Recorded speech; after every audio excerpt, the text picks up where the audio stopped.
Welcome back, everyone. Again, please take 1 minute to be seated and settle down.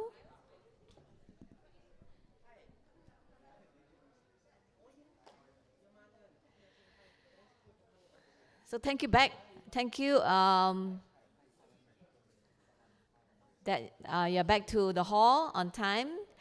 Just before we start, again, a little advertisement. Outside the table, you can see some publications by BERSIH. Some are free of charge. It's our research report. You can pick up a copy, as well as our annual report. But there's also a book called Making Democracy Work. That is an abridged version of all the BERSIH report into one simple, readable book. So that is actually for sale at 50 ringgit. Please support us.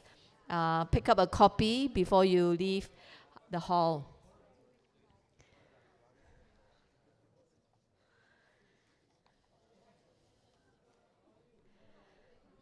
So this is the final sessions of the roundtable.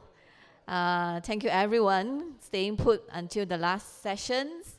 And this is actually one of the most, I think, vibrant and diverse participations, because we have involved civil society and also the media.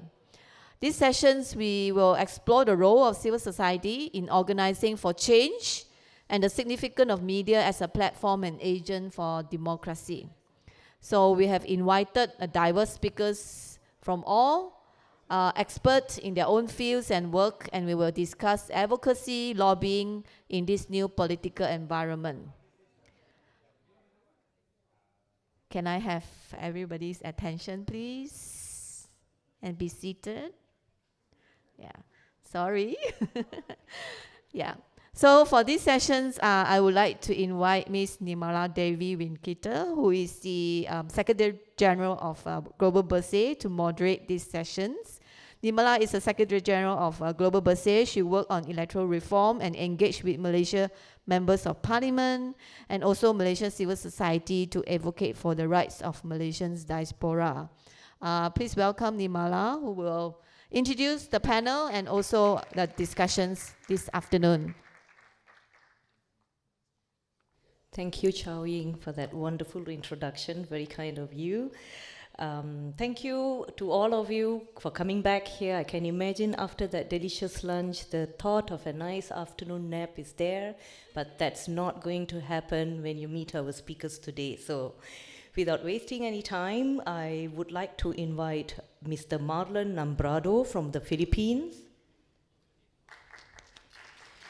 Mr. Marlon is the co-founder and one of the heads of the non-profit Out-of-the-Box Media Literacy Initiative, specializing in critical media literacy and producing alternative narratives and new discourses in media through films.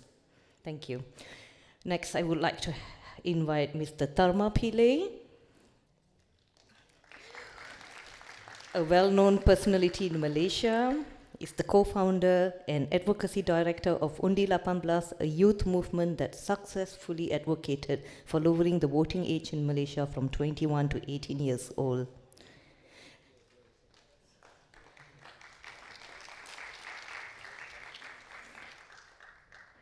I would like to also invite a well-known face in Malaysia, Melissa Idris, an anchor at Astro Awani News Network, where she hosts the flagship English language talk show, Consider This and the Future is Female. Yeah, well known.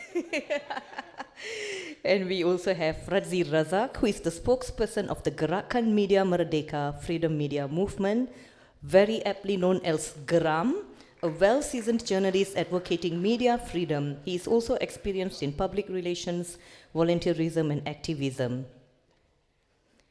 And of course, last and never the least, Ira Azhari, who is the Senior Manager of the Democracy and Governance Unit in the Institute for Democracy and Economic Affairs Ideas. She's an expert on Malaysian politics, international relations, economics, and governance. The list goes on, but I have to stop because we don't have so much time, yeah? So, I think you all know why we are here. We are here to discuss the role of the civil society and the media, how we can be a catalyst to change that we are looking for. So without wasting any time, I would like to invite Mr. Marlon Nombrando to come and share his presentation, to share a story from Philippines where we can take some lessons from. Please, thank you.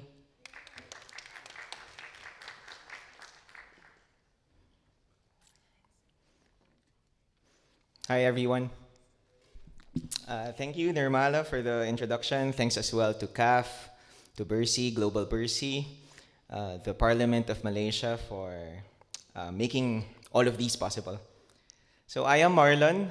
I am an educator, an activist, and an NGO worker from the Philippines. I co-founded an educational nonprofit with my friends back in 2014.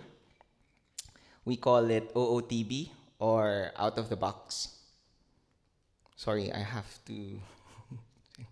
Okay, I think it's not yet on. There you go.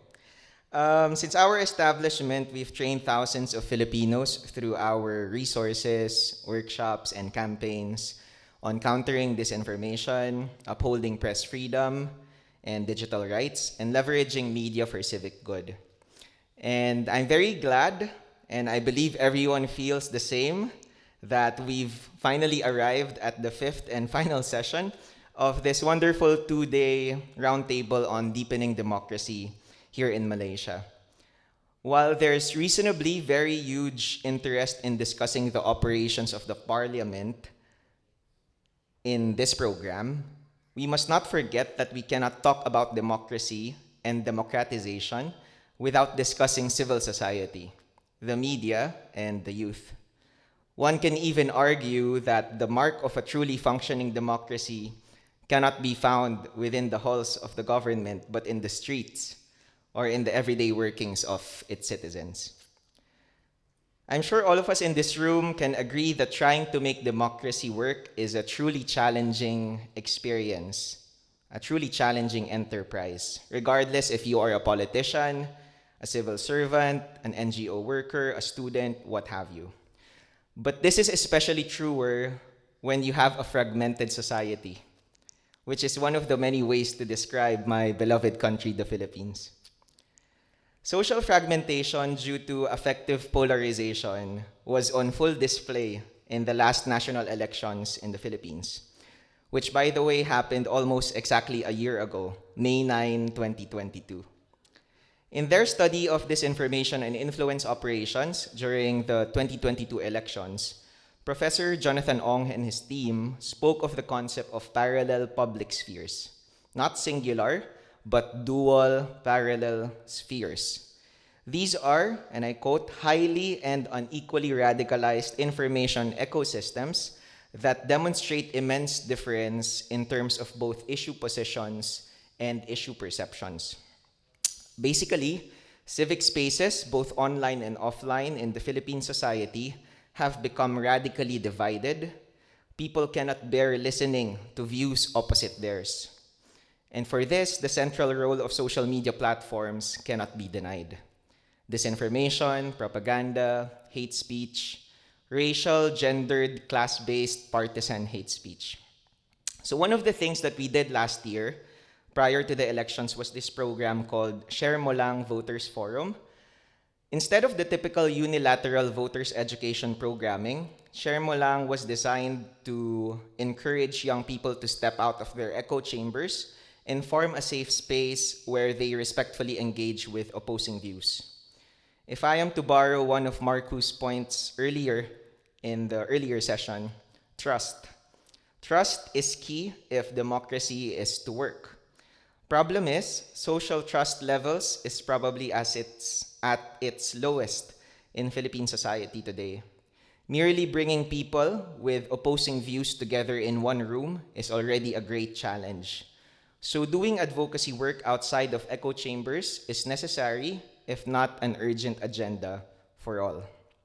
1 year forward, we're happy to see more and more organizations today that are taking this approach to move beyond mere fact-checking trainings to conduct grassroots dialogues in communities with the goal of generating conversations on diverse issues. This is just one of the many important lessons we have realized while working with different stakeholders of civil society in the networks and coalitions that Out of the Box is part of.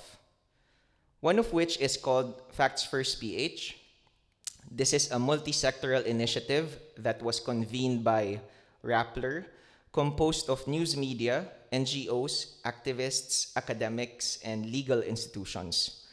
Forming Facts First proved to be a very crucial move in our context in a time when activists and dissenters were actively being cornered and harassed by state forces.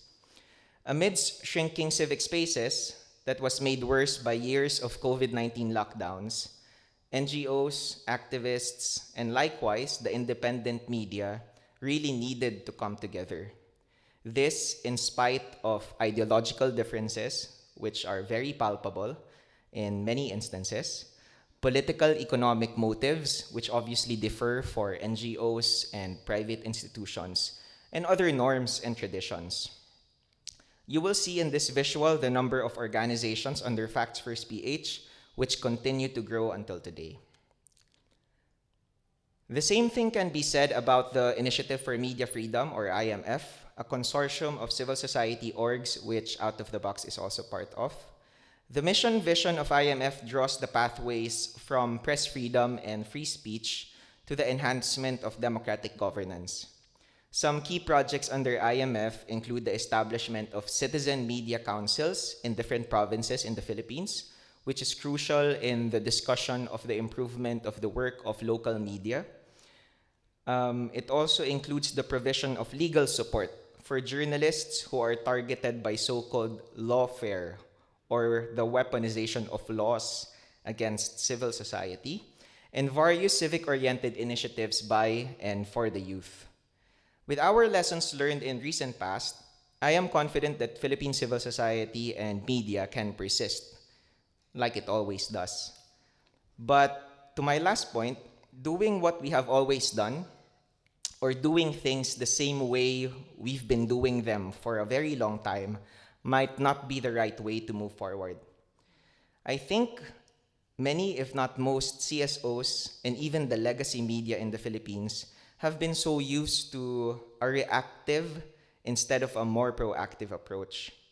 I would like to bring up again YB Kelvin Yee's point earlier on the need to evolve politicians' perceptions and capacities as policymakers or legislators instead of mere dishing out money to their constituents. Sadly, many CSOs and even legacy media in my country mirror these faulty political culture. For example, news media heavily frame politicians as celebrities, or political conflicts center on spectacle and not on rational debates on policies and so on. CSOs, on the other hand, set aside research and policy and lobbying efforts and prioritize outreach and charity that directly benefits the grassroots. This might be due to the sheer distrust in the legislative system or the legislative processes, or it can also be due to poor levels of civic education. Unsurprisingly, this breeds self-righteousness as well as eternal frustration for many in the civil society and media sector. We cannot continue this path if we are to take our role seriously in democratization. One aspiration and prospect that I have for civil society and media is for us to constantly introspect, look at and talk amongst ourselves, collaborate, learn, unlearn, and relearn, so we can improve our processes and practices, especially amidst the rapid transformations happening in our society today. NGO, media, and other stakeholder coalitions are most crucial for this. And I have to say that young people's greatest contribution to democratization is our imagination, our unique power to dream and to actuate alternative pathways, this strong urge to question and reject ways that we have been doing before that are not really working. There's this one concept that I would like to share with you because I find it very important to the work of civil society in my country, and maybe possibly relevant here in Malaysia as well. This is Adele Webb's notion of democratic ambivalence. Tracing it to our colonial history under the Americans, Adele Webb interrogates the Filipino middle class's appreciation for democracy, which she describes as ambivalent, coexistently desiring for equality and freedom on the one hand, and leaning towards hierarchy and restraint on the other. Integrating interrogative ideas like democratic ambivalence in the work of civil society means having greater efforts to better understand ourselves, our roles, and it means greater empathy and more inclusive solidarity among the many stakeholders of democracy. I remember during the welcome dinner 2 nights ago when Professor Wong preached that we need politics and democracy to work for us, the people. I believe he partly meant that we need to fully understand and come into terms with the cultural, historical, social factors that color our democratic life in our own respective countries. For example, here are a few key points from a book about political parties and select Asian countries that was published only this May, which, by the way, is open source by Routledge, so you might want to download and read it yourself. But in this slide, you will see some key barriers to democratization that exist in many Asian democracies: clientelism, personalism, and the partial commitment of parties to democracy, which manifests both internally and externally. For civil society and government to work, we obviously cannot let these barriers assume normalcy in our democratic cultures. And so, to my point earlier, we must become more proactive, and it follows we must innovate and we must always dare. So a few minutes ago, before our start of the session, I realized I wasn't able to include in my slides that in the Philippines, lobbying efforts by youth-based civil society organizations figure to be more impactful in local government units within cities, municipalities, and barangays. I think this is the case because concerns related to the youth are heard and given more space in local councils. And of course, the sheer bureaucracy that is involved in national government processes is just discouraging many young people to get involved in politics. So for now, I will end here since I am equally eager to hear from my fellow panelists about their thoughts and experiences of Malaysian civil society, media, and the youth. Thank you so much for your time.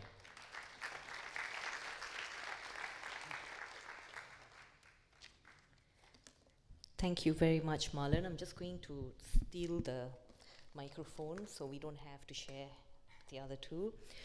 Thank you very much for that interesting presentation. And I think we, the panels, and also everyone here can actually relate and find a lot of parallels to what's happening in Malaysia now.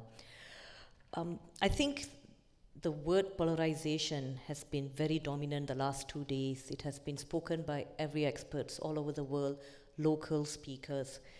So in Malaysia, this would be a question for you, Ira, just to get things going.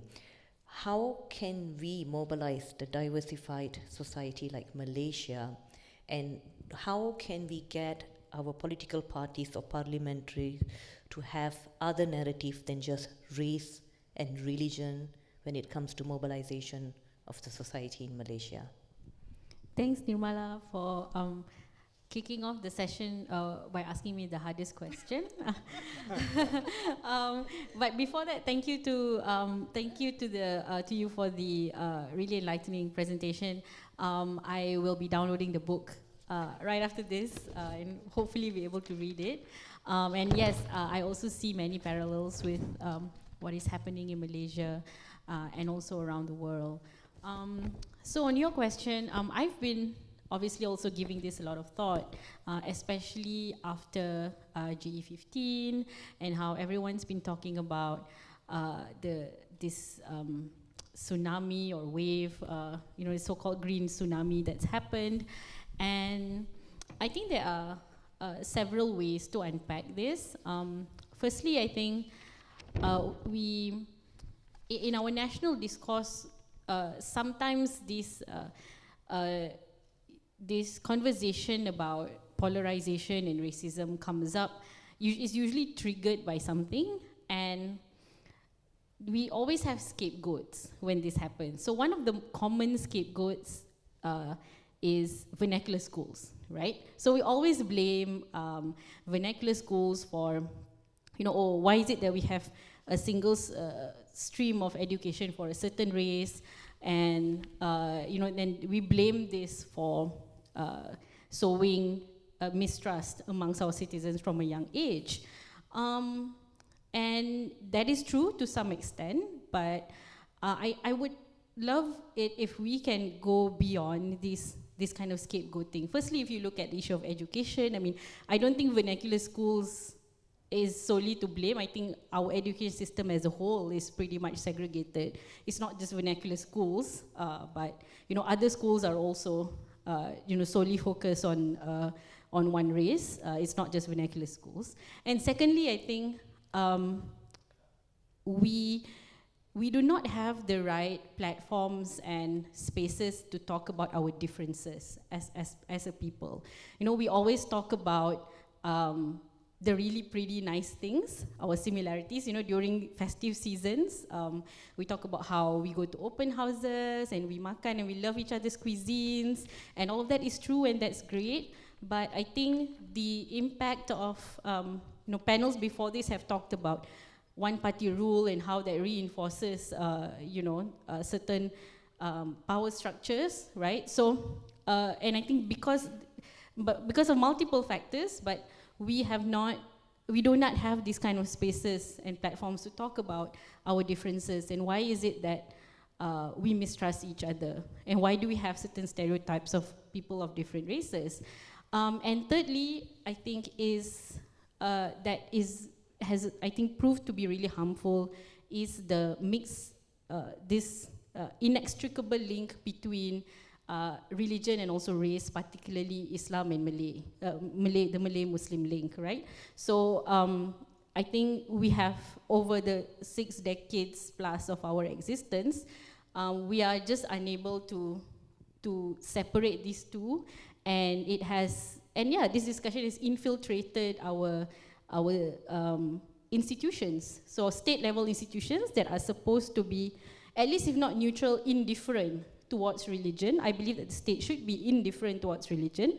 That is not the case anymore today. And so not only do you have that, the inextricable link between Islam and Malay, but then that also drowns out or suppresses the legitimate concerns that people of different race and religion have.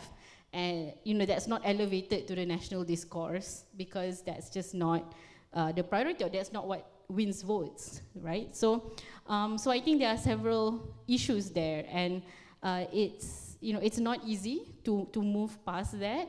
But I have seen, we're talking today about civil society, right? But that's why I'm really hopeful for civil society in Malaysia, because I have seen my colleagues in civil society come up with programs and projects that tries to have these common spaces where we can talk about our differences and not want to fight or kill one another, right? So so this is important to think about, and I would like to see how do we move as a society and really acknowledge that we do have different needs and wants and desires, and not make that a cause of social division. Yeah. Okay, that's interesting, because I think the main point here was having a platform to be able to discuss things, and media plays a big role too. And coming back to the mobilization, there's a need to find a common ground. Then I come to you, Tharma, because I think the youth is the new black. Everybody's talking about the youth in GE15. Youth has been taken as the kingmakers before the election, later was blamed for the green wave that happened in Malaysia. So there's a lot of discussion talking about youth, and in your mobilization work, you guys have been really successful. The fact that 79% of voters aged 18 to 20 actually voted for GE15, came out to vote during GE15, shows there's a willingness, and the youth, they are interested. And I would like to know how you achieve that. What's the common ground? Is it enough to just be young, or there has to be more work? And also the tools that you guys have used in order to achieve that 79% voters turnout.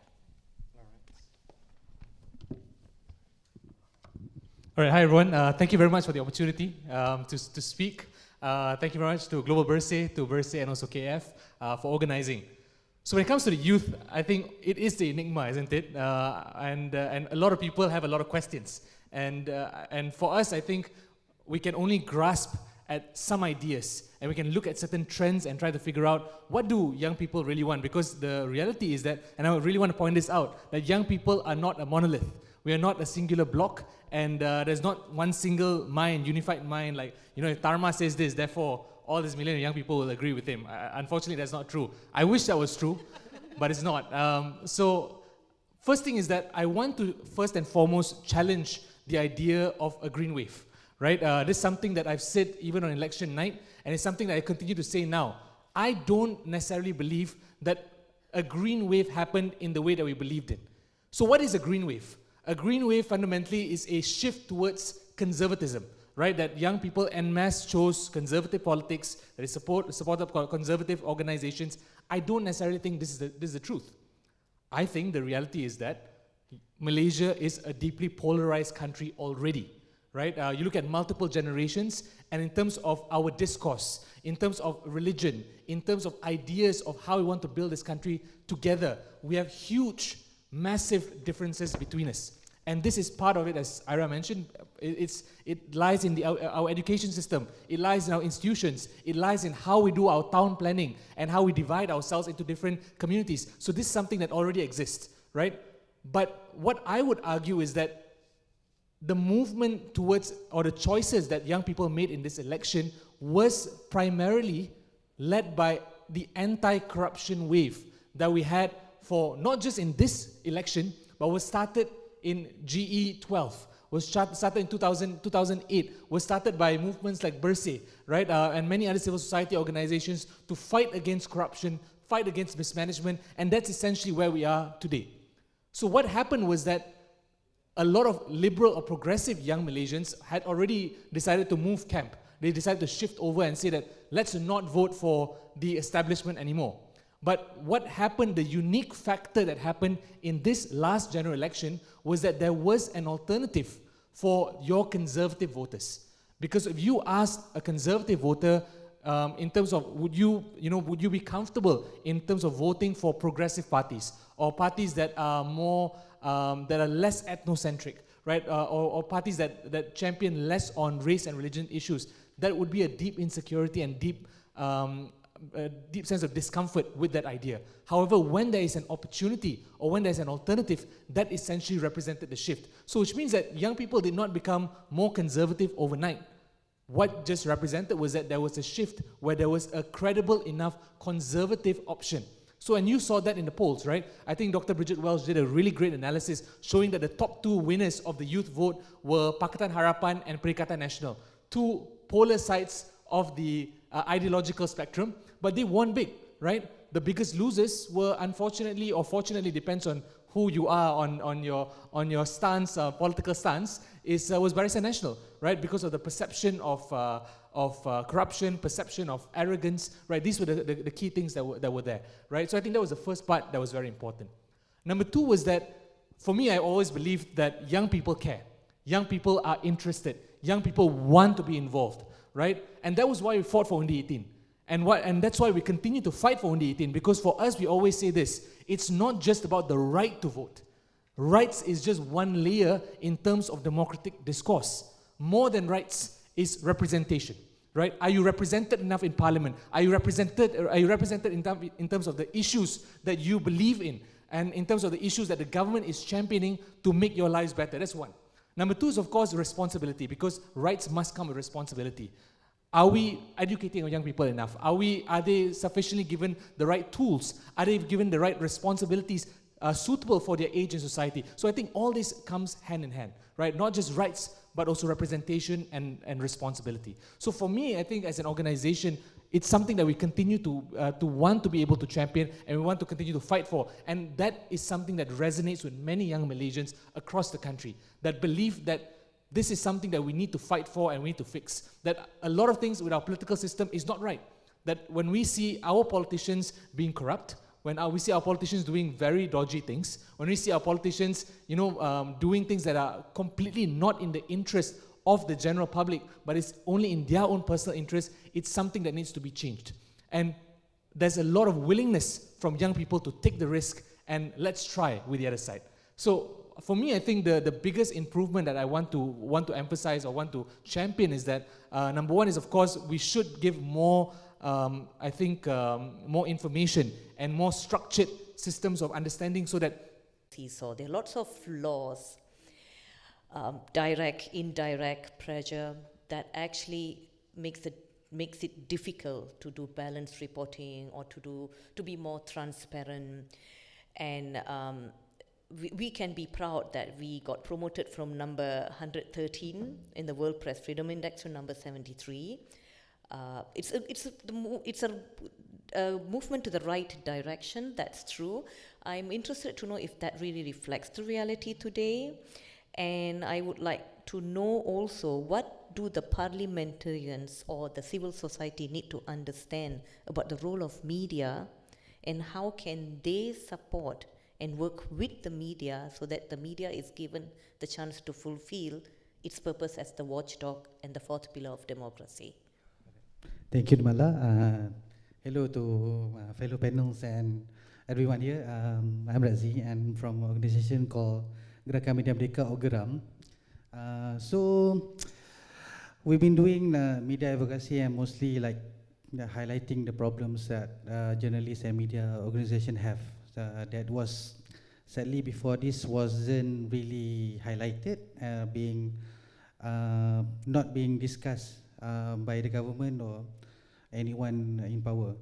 So I think that with the ranking, the Reporters Sans Frontier, Reporter Without Borders, every year reports about the ranking of media freedom. That means how the media was perceived to be free from government shackles or from conflict zones. It's a step in very good direction, mostly because I think for the first time in 2 years, I think we never have one journalist arrested. I mean, the last time a journalist was called by the police was in 2021 because of reportings, because of the rules, and before this no one cares. And frankly, for problem with journalists, no one cares except for journalists themselves and other media organizations, and mostly. And because there are no big layoff from media company, because our industry now basically has gone compared to when I started in early 2000, it's barely half of what it used to be. So to understand the thing about ranking, I don't think people really care about the ranking. It's just the organization, but it presents that Malaysia, it's the copy that you read or you watch is easier, is freer, and it basically depicts both sides. And basically, it's freer now lah. At least you could have Melissa could talk to Party A and Party B, which is really hard to do before 2020. Yeah, I'm taking consideration into 2018 as well, because the government at that time did the same thing. So to understand what's happening in Malaysia now, you have to understand the role of the media. The role of the media, as we know, is to report, to inform, to educate the people. But we never considered the most important role that the media have is to create discourse. Because before this, in small towns or whatnot, you have TV in a warung somewhere, TV and newspaper in the morning. So people read them, people watch them, watch the news, read the story, which makes news basically before this, the one with the highest rating is always news. Berita RTM, Berita Utama, they always have the biggest rating because people listen to them and that create discourse. People talk about what is happening in their world, what is happening in the country, and this was used as a tool to educate, tool to tell people what is happening, what people should think and what people should talk about.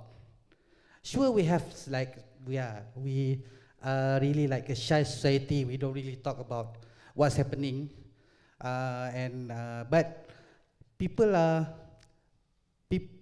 could just safely do their discourse on the ground, and people don't care. It's local. And then since 2008, I think, 2008, you can see that the traditional media has been playing catch up because they can no longer like determine the discourse that people are talking about. We are used to the internet and whatnot. And it's been going on 2008, 2013, 2018, until now, 2023. And you see that media couldn't do the most important anymore. So they just spew everything and try to present themselves. Okay, we are here, and then at the same time, this information is there because people has been getting the information, getting the discourse from other sources, from other things that, yeah, basically the internet, the WhatsApp now. I think like we could see, WhatsApp tell me this, so this is happening. People wouldn't go to watch Melissa shows. No. And I think Tama understand because the campaign of Undi 18 was mostly done through social media and it's not through traditional news media. So, but that's the thing because media think that okay, it's easier to reach them now. We have everything. Before this, we could only track people who have TV. We could only track people who buy newspaper. But now you wouldn't know. But you have that big audience. Step on his shoes. You have big audience. You have this really, really big narrative that you're trying to push, but you don't know what people are what people are choosing. And I think it's time. That's why the project, I think, akin to what our friend from the Philippines did. This information could be fought with engagement from the community. And the keyword is the community itself, the local, from the ground up. People who really know what is happening in there is to direct, is to educate. So I think media has, although it's like 90% different from before where we could spend advertising money like, yeah, when I joined, I still remember my senior said, you can go overseas like every month. No, it didn't happen. It's not like that anymore. It's not the 90s or early 2000s where, yeah. So it's good because it's for the first time, I think even the representative, NGOs, politicians, took the community, just directly engage the community, and this organization that has national reach, like the news media. Like Melissa have like lots of. I'm only using her because everyone knows her from the TV. Have like fans and just it's a familiar face. People love to see familiar face. That's one of the way where you can like get people to understand and see what do you want to see, how to educate and whatnot. I think otherwise, this is the only way for everyone to play a role if you really want to get to fight disinformation and to basically to have a good discourse again. Thank you very much. So basically, it is improving. So there is a possibility that we can be more balanced on the seesaw that Melissa was describing just now. So that's good. I just want to ask a question to the audience now. Just put up your hands. How many of you, no, it's not question time yet, but how many of you actually still read newspapers, print newspapers? Put up your hands. Okay, very good.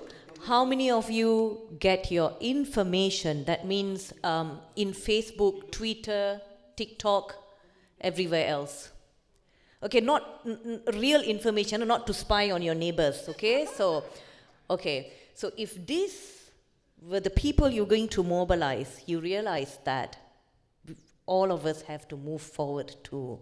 So we have to move forward with the digital media, with the social media. So this is a question to all of you. I mean, social media is such a huge thing, but we cannot run away from it. I'll just give you a short example.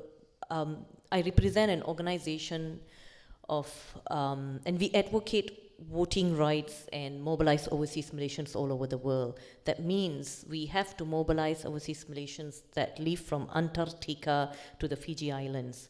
And we can only do it through social media. During the general elections, the main platform that we use to coordinate ballot collection from the whole world is on Facebook page. So that's the power of social media. And I think in a country like Malaysia, it's not there yet. I think the youth, they are very into it. Social media is a very important point, but there's lots of conversation going on the negative part of it, the negative implication. So my question is also for you, Marlon, because I think you guys did a very interesting concept of fake news or narrative. So maybe I start with you. So what's the power of social media? How can CSOs and everyone, parliamentary CSOs, use it positively? And how can we navigate the negative implications? Maybe simple, I know it's a huge subject, but we cannot get away from it. Maybe just some guidance with your Philippines experience. Thank you, Nirmala. Again, I definitely, the sharing that have been done so far resonate with our experience in the Philippines. And when it comes to social media, Philippines is one of the favored case studies, being the patient zero, so-called patient zero for disinformation, also social media capital of the world. So many Filipinos are just so in love with Facebook. And that makes it very tough. At the same time, it's worth mentioning, of course, all of the positives as well. Our organization have had many opportunities working with the local office of Meta, for example, in conducting digital literacy programs for Filipinos.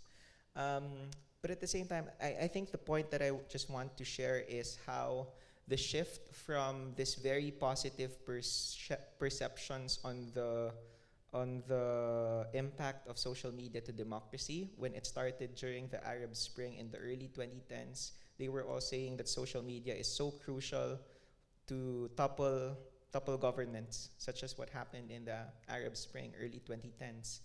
But just a matter of 1 decade or so, now people during the 2016 elections in America, also in the Philippines, all the scholars are saying that maybe social media and democracy are incompatible.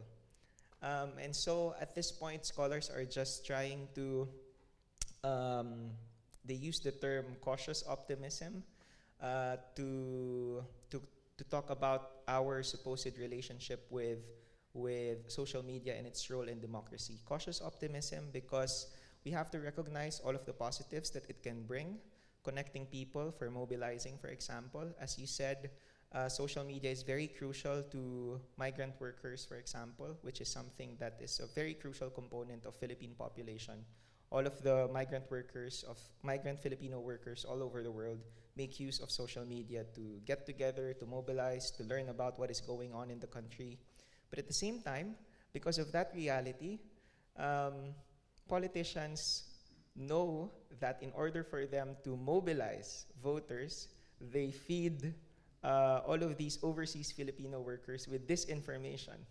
So while they are hundreds of miles away from our country, the information that they receive are very much misleading and slanted towards personal interests of politicians. So I think the way to go really is to find ways for us to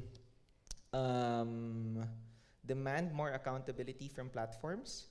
It's very good that these platforms are able to, for example, in our experience, are able to launch digital literacy programs in the country. We've also had many opportunities to have discussions with them on improving their public policy models and reforms. But I think the major reforms that we really need to see is the design of the platform itself, with how it incentivizes certain kinds of behavior that have been shared already. The kind of information that we consume are those that are already aligned with our beliefs. This kind of behavior, I think, is incompatible with democracy. So in order for us to fix that, the platforms itself have to make tweaks in the way they design their business model, the whole user experience of it, which is of course something that is difficult to do. But if we are able to assert being the major market of these social media platforms, Asian countries, Indonesia is also very fond of all of these products, and perhaps also here in Malaysia. So we need to come together, all of these major markets of these platforms, so we can demand these platform reforms. Okay, so basically I agree with what he said. It's not ready. Yeah, but adding to it is, yeah, it's the way to come is engagement, because although before this we could only gauge the how do we reach people through subscription. So we see papers got 200,000, so yeah, okay, at least 200,000 people are watching it or reading it, and maybe they would subscribe to the idea. Now you have less subscription. Maybe think like one of the biggest newspaper gone from 500,000 to now less than 20,000 in the span of less than 10 years. But the reach is bigger because now every news media have their own social media account. Say, okay, we have 3 million followers for Facebook, we have 2 million followers on Instagram, and several million more on TikTok. So the way, basically the engagement is there. It's just, it's hard to see how you get the feedback. And yeah, again, this is what we come back is to work with the community itself, because digital literacy program is good, but Malaysia, we have that digital literacy program, but it's always centered in Kuala Lumpur, Penang, Ipoh, Kota Kinabalu, Kuching. We don't care about like the other, and then we don't understand the sentiment. That's the discourse that needs to be brought up, and the feelings of people who wanted what they wanted and whatnot. And even the news report are not safe. And because of less money, I know news organization who didn't even send reporters to like the East Coast. I understand. So you don't know, because they didn't send reporters there. So even the writing, I mean, like, it cannot be trusted. Yeah, you have fair views from the side, but you don't have your own views. One of the most important role of reporting is to have your eye on the ground, but you don't have that anymore. So how can you do that? So yeah, that's it on my mind. Melissa, you have anything to add to that? Well, yes, 100%. The lack of resources is definitely a concern or a challenge to overcome, particularly when you're right. I mean, let's not even talk about East Coast, sending reporters to East Malaysia. That's why we have so many Malaya-centric, Peninsula-centric stories, because there's not enough money to send reporters to cover such a geographically diverse area like Sabah and Sarawak. So again, that's a broken the broken business model of news, which we don't expect you to solve today. But Thank God. It's a big one, and people have spent sleepless nights on it. But it's one of the reasons, or one of the rationales we can use to explain why there is, there are challenges in deepening democracy through the media, and sometimes why we think social media is a shortcut because it's free. We think it's free, but they're taking your data, and democratic, or has been democratized, if I may. So I wanted to add to that in that respect, yes. But I also wanted to maybe caution us to think a little bit more with nuance. And we had this conversation during lunch because of Maha's insightful question. I think she's here. She asked whether there was still interest in politics and governance and democracy. And I would like to just caution, using broadcasters are guilty of this, using reach and ratings to gauge interest, using engagement to gauge interest. It doesn't represent the full picture and the full story. You may think it's reached a lot of people. You may think a lot of eyeballs or lack of eyeballs on a certain issue. There is something more intangible about the stickiness of a story or a topic that is almost serendipitous. Something happens and then it's the right time and a bit of luck, like Dharma was saying, you know, with Undi 18. All of that comes into play. So let's be a bit more nuanced when we talk about how effective social media can be in mobilizing or how ineffective media can be in getting a narrative out. So there's a bit more nuance to be considered there. Next to you. Okay, I'm as the non-media person here. Well, I'm not sure what to add, but I think maybe I can just relate it a bit to this idea of social media being the tool that has democratized knowledge, and I agree with that. So I'm on the side where you know, the negative implications that social media has had on our democracy, which is very real. You know, our Marlon has mentioned the Philippine election, and also, of course, we all know about the US elections. All of that is really true and is important to think about, although I'm not sure, you know, the US way of sort of handling it, which is, you know, calling all these social media bosses to Congress and interrogating them is the right way. I mean, I'm sure you all have seen all the funny videos of the old congressmen in the US interrogating Mark Zuckerberg, and Mark Zuckerberg sitting there like, that's not how the internet works, guys. So yeah, I don't know if that's the right way to handle it over there. But I think what we need to remember is with the negative implications that has arisen from social media use, you know, that is that's just the consequence of social media being a platform that everyone can use, and that has allowed you know, people from different backgrounds and all walks of life to use and to participate in any sort of discourse, right? Whether it's political or about sports or entertainment or gossip or whatever it is. So, you know, that rule applies to just any platform that advocates for free speech in general. You cannot just support it when the impact is favorable to you, right? So that is what we must remember. And this relates back to, I think Dharma was talking about how post GE15, everyone was suddenly blaming young people and saying that, oh, now we didn't educate young people enough, so they voted for the wrong party, right? And yeah, so what are we saying, that only smart people can vote? Only people who received a certain education can vote? These are very dangerous. These are very dangerous notions. Yeah, I mean, you know, we have had countries, different countries all around the world who have limited voting rights precisely because of this, because of age or gender or the color of your skin. So yeah, so in this vast world where you know, where we want free speech, but then we don't want it when it doesn't favor us, I think this is something we need to always keep at the back of our minds when we are talking about social media. And social media is a new frontier. Well, I don't think it's new anymore, but it's this challenging frontier that we have to face. But we have to remember that, you know, I don't know, a few decades ago, maybe a century ago, when radio was invented, I think people had the same, well, people were freaking out, right? Oh no, now peasants can listen to the king give a speech. Oh no, what are we going to do? So, you know, this kind of concerns arise as we have new forms of communication that comes out. So, yeah, that's this. And Dharma?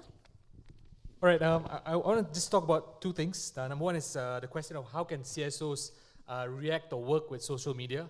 And just a little bit of the background of Undi 18, we started off and launched as a purely social media centric youth advocacy movement for the lowering of the voting age in Malaysia. So this is something that we're very familiar with, right? And I think social media is a tremendous force for good, a tremendous a loudspeaker for championing the issues that you believe in, right? That's something I want to emphasize. But I want to say that's something that we all agree with, right? And that's something that I think a lot of people already know. But I want to give another counter opinion over there, right? Which is that people sometimes, even progressive organizations, CSOs, even government sometimes, right? We sometimes overestimate, in a way, social media. I know some organizations underestimate, right? And that's a bad thing. But I also think some organizations overvalue, and they think that social media is everything, right? It's the be-all, end-all of human relationship. It's the be-all, end-all of politics, and that's not necessarily the truth, right? The reality is that if you look at how politics is in many countries, right, and even in Malaysia, even if you look at civil society organizations, from my experience, there are a lot of organizations that are purely social media centric, and they never make the next step of looking at relationship building, at looking at direct advocacy, at looking at meeting stakeholders, convincing them. In fact, one of the most important things that that we did, when we first started with our advocacy, was that we had a town hall, or we had forums where we just invited people who disagreed with the lowering of the voting age and said that, come over, ask us questions. If you disagree with us, okay, come, let me try to reason with you, right? And we've had volunteers who have told me much later on, many months later, who said that it was because of that forum and listening to you argue against that point that I was like, I actually agree with Undi 18, that lowering the voting age makes sense, right? So I do think that in-person communication, that in-person touch is still incredibly valuable. And if you're a civil society organization, if you're a young person, I think it's often very good to not forget that. And essentially work in tandem, right? So you do your social media work, but you still do your on-the-ground work. You still do your mobilization. You still work with your volunteers. You still work and meet your stakeholders, and sometimes you say direct action. Like a lot of times, direct action means you go down on the ground and protest, right? And sometimes it's not just about saying that you disagree with something online, because a lot of people can say that I disagree with something, but then the news cycle changes and people forget, right? And just like that, a lot of people, 1,000 people saying, I'm so angry about this. But then the next day you're angry about something else, right? The next day you're angry about something else. In a week, do you even remember that? In a month, do you even remember that? In a year, it's just behind your mind. That's why direct action and mobilization and that physical presence is so important. That's number one to always remember. And the second part I want to share is in terms of fake news and in terms of how we should adapt. And I totally agree with everyone that we need better legislation. We need better coordination between Southeast Asian, ASEAN countries to advocate for our rights, just as the European Union have pushed for certain sort of legislative change. I totally agree with that. But I also think that another thing that we also should look into is how do we develop narratives of our own? And that's something that's so important. Because the reality is that if we are always playing a catch-up game in terms of legislation, we are always playing a catch-up game in terms of countering misinformation, right? But the truth is that, or the reality is that, by the time the truth wears their pants, the lie has run halfway around the world, right? So what can you do?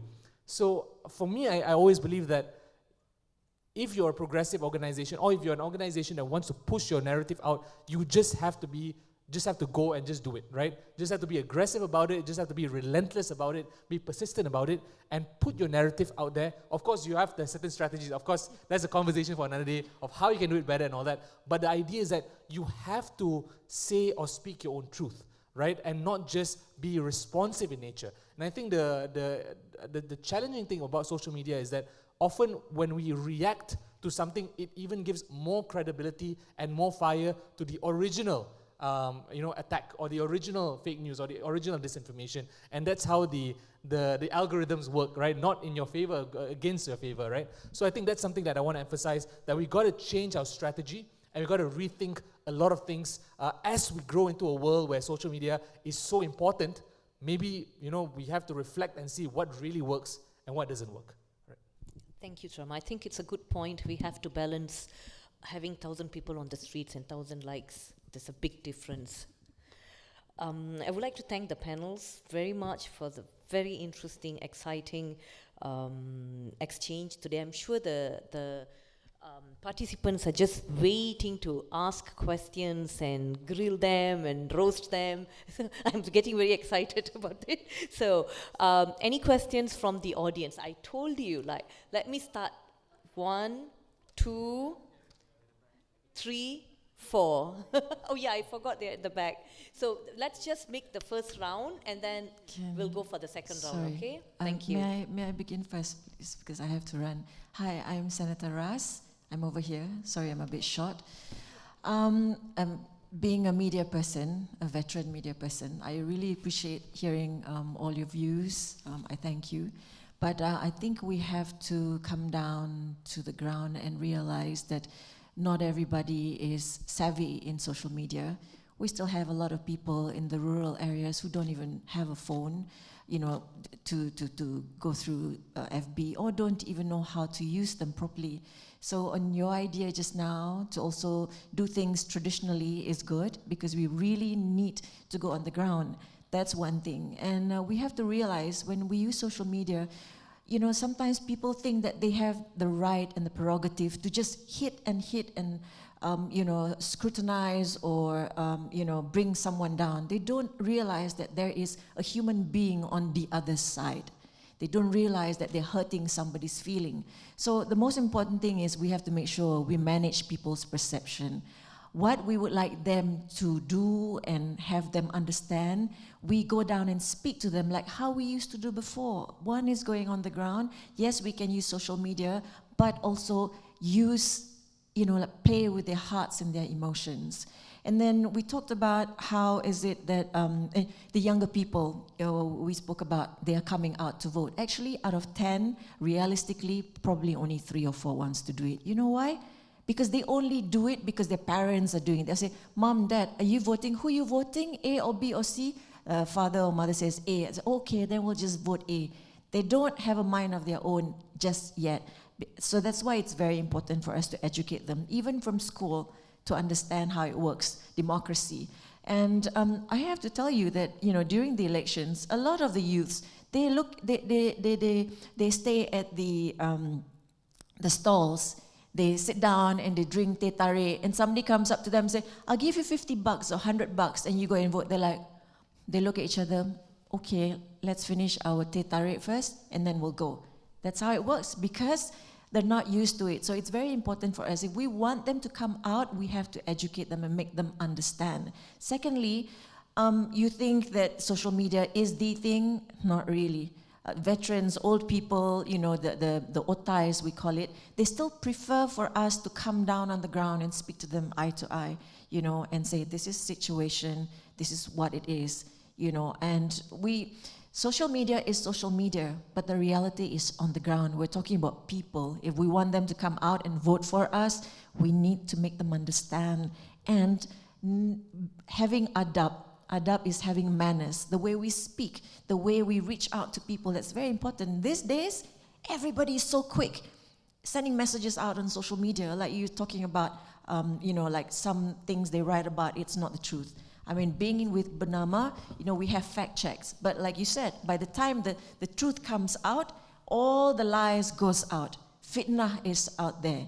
People are just spreading lies. So it is our responsibility to make sure, you know, having BERSIH and all of us in here, to make sure that the truth goes out, you know, because karma is in real time. Kifarah is in real time. You do good, good will come back to you. If you don't, it will turn around and hit you, not in 10 years, in 5 minutes.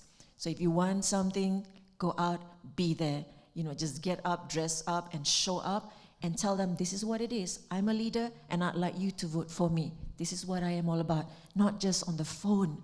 Because we're talking about human beings. They're out there.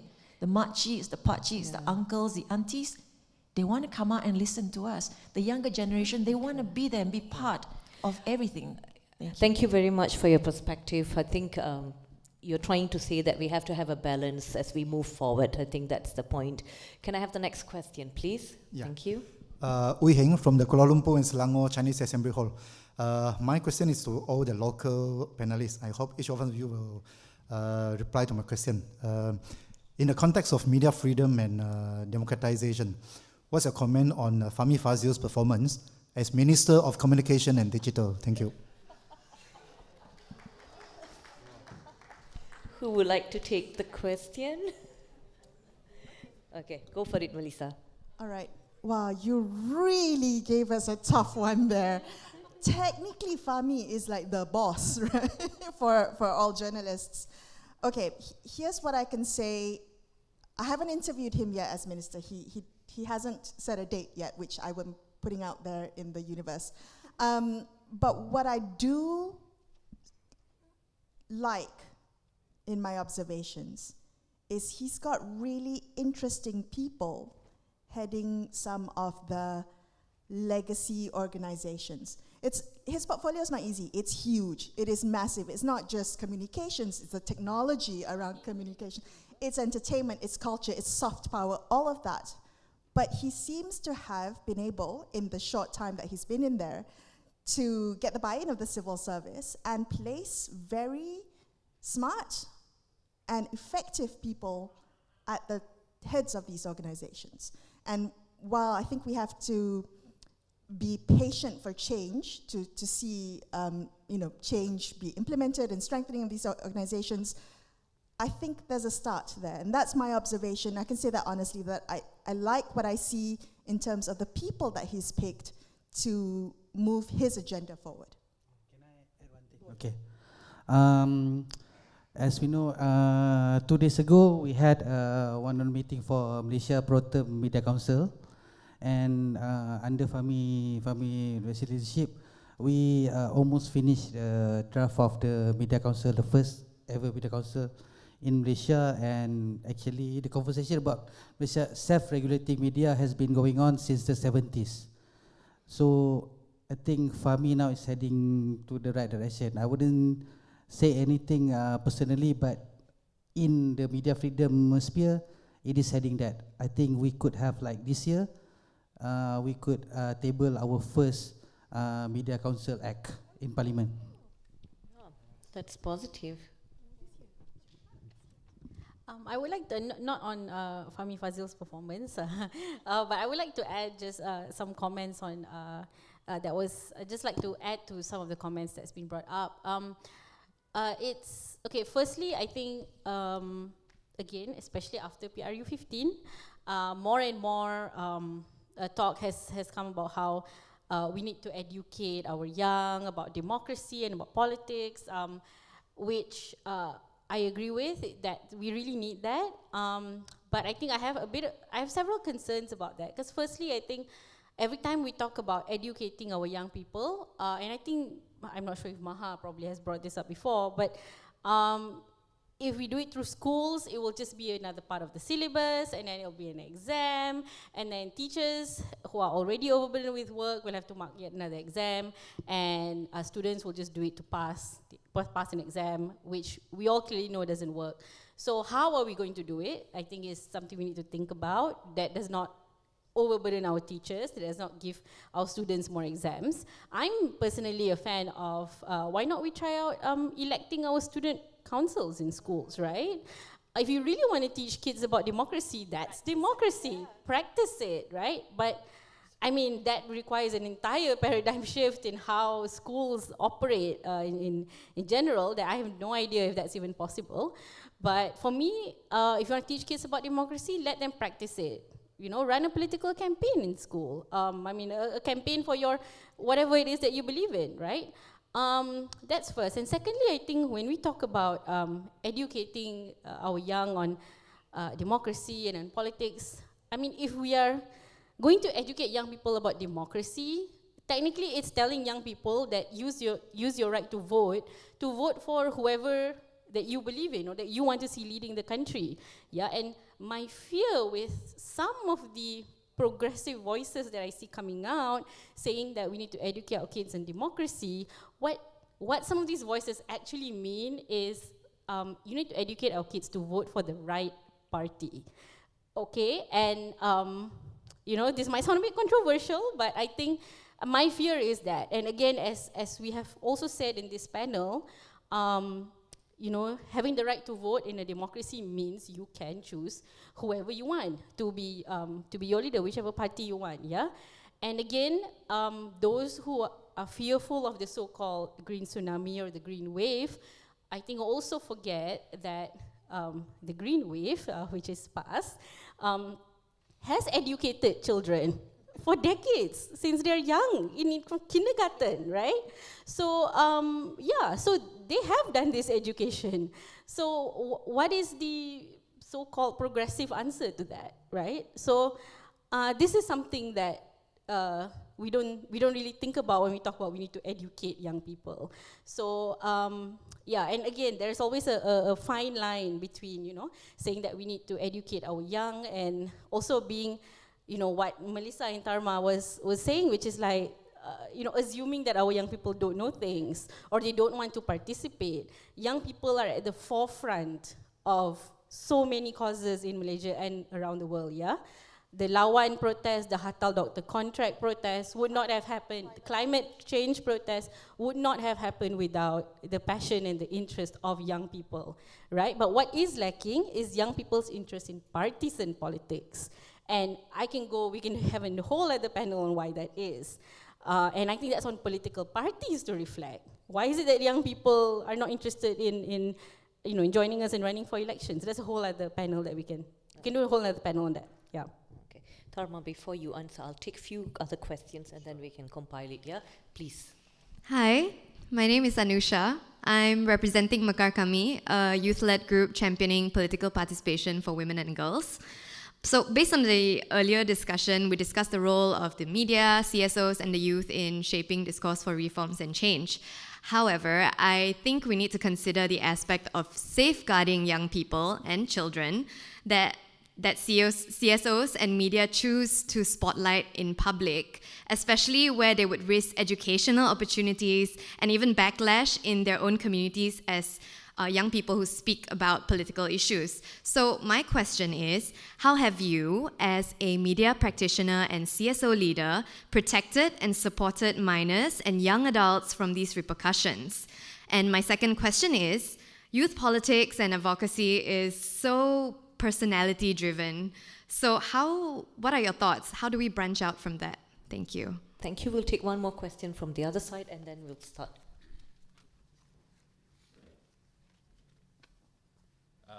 Sorry. My question is, so I'm gonna just say it out loud. As an example, Haraka Daily, right? Some of their title is very controversial and it is influencing the parents and it is also influencing the youth that are reading the Haraka Daily websites and the titles. Like before the GE15, there was a lot of controversial titles from Haraka Daily that are like condemning the other parties or anything.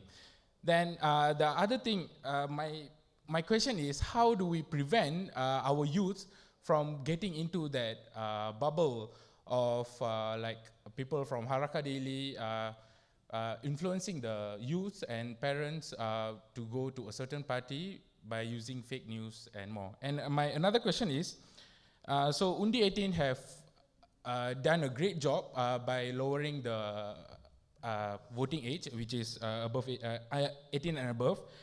And also, we did Class Politik 101 with Y Politics, Arus Anak Muda. And that was before GE15. And after GE15, we already made like Undi 18 and above very great. But what is the next move? What is the next move for the youth that are 18 and above? Because we are only focusing on the youth 18 and above on and before politics, before the general election. After general election, the youth are just let go and we are not focusing on them, and the youth just forgets everything about the general election. That's all, thank you. Okay, maybe we'll tackle the question with the safeguarding. Who would like to take that? Oh, okay. Hi. To respond about the safeguarding and about the misleading headlines, I think this is why we need to have self-regulatory media which adhere to code of ethics. I think every news organization have their own code of ethics, and we even have like a unified code of ethics since the 70s from the Malaysia Press Institute, which wasn't adopted that much. But I think most of traditional media, mainstream newspaper, subscribe to code of ethics, which means that no photos of minors, no sensationalizing about certain cases victim, no what graphic scenes on suicides or on what in war zones and whatnot. We have that, and it was put in place, but it is in-house. It's not enforced by rules and regulation. And for that, for the misleading headlines by news organization, and to say that, I mean, Harakah is a party newspaper. And no, I used to have a lot of respect for Harakah because some of my teachers, when in my youth, when I learned how to write politically, working in Harakah, but they wasn't there anymore. So it is, well, basically, I think Harakah has been sued like 5 times since 2000, a few years ago. And yeah, it shows that in democracy you could have that. And it's to fight the news is like that. So basically it's a propaganda. It's a propaganda piece. So I think to educate, you have to understand what is traditional and what is news organization, social media, and also propaganda piece. I'm not saying just on PN, but PN and PH have their own propaganda machinery as well. Just watch that. Yeah. I think just to be a bit savvy as to, I think media ownership, so to know which parties are affiliated with which media is helpful when you consume the news.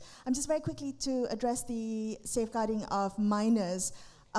Essentially, most newsrooms ask their parents for permission before, but there really is no way to safeguard minors from backlash of appearing on media, and that's the responsibility of the parents, I would say, for minors. Okay, on the question about cult personalities, listen, it's everywhere. There is a personality associated to championing a cause, and that often advances that cause, right?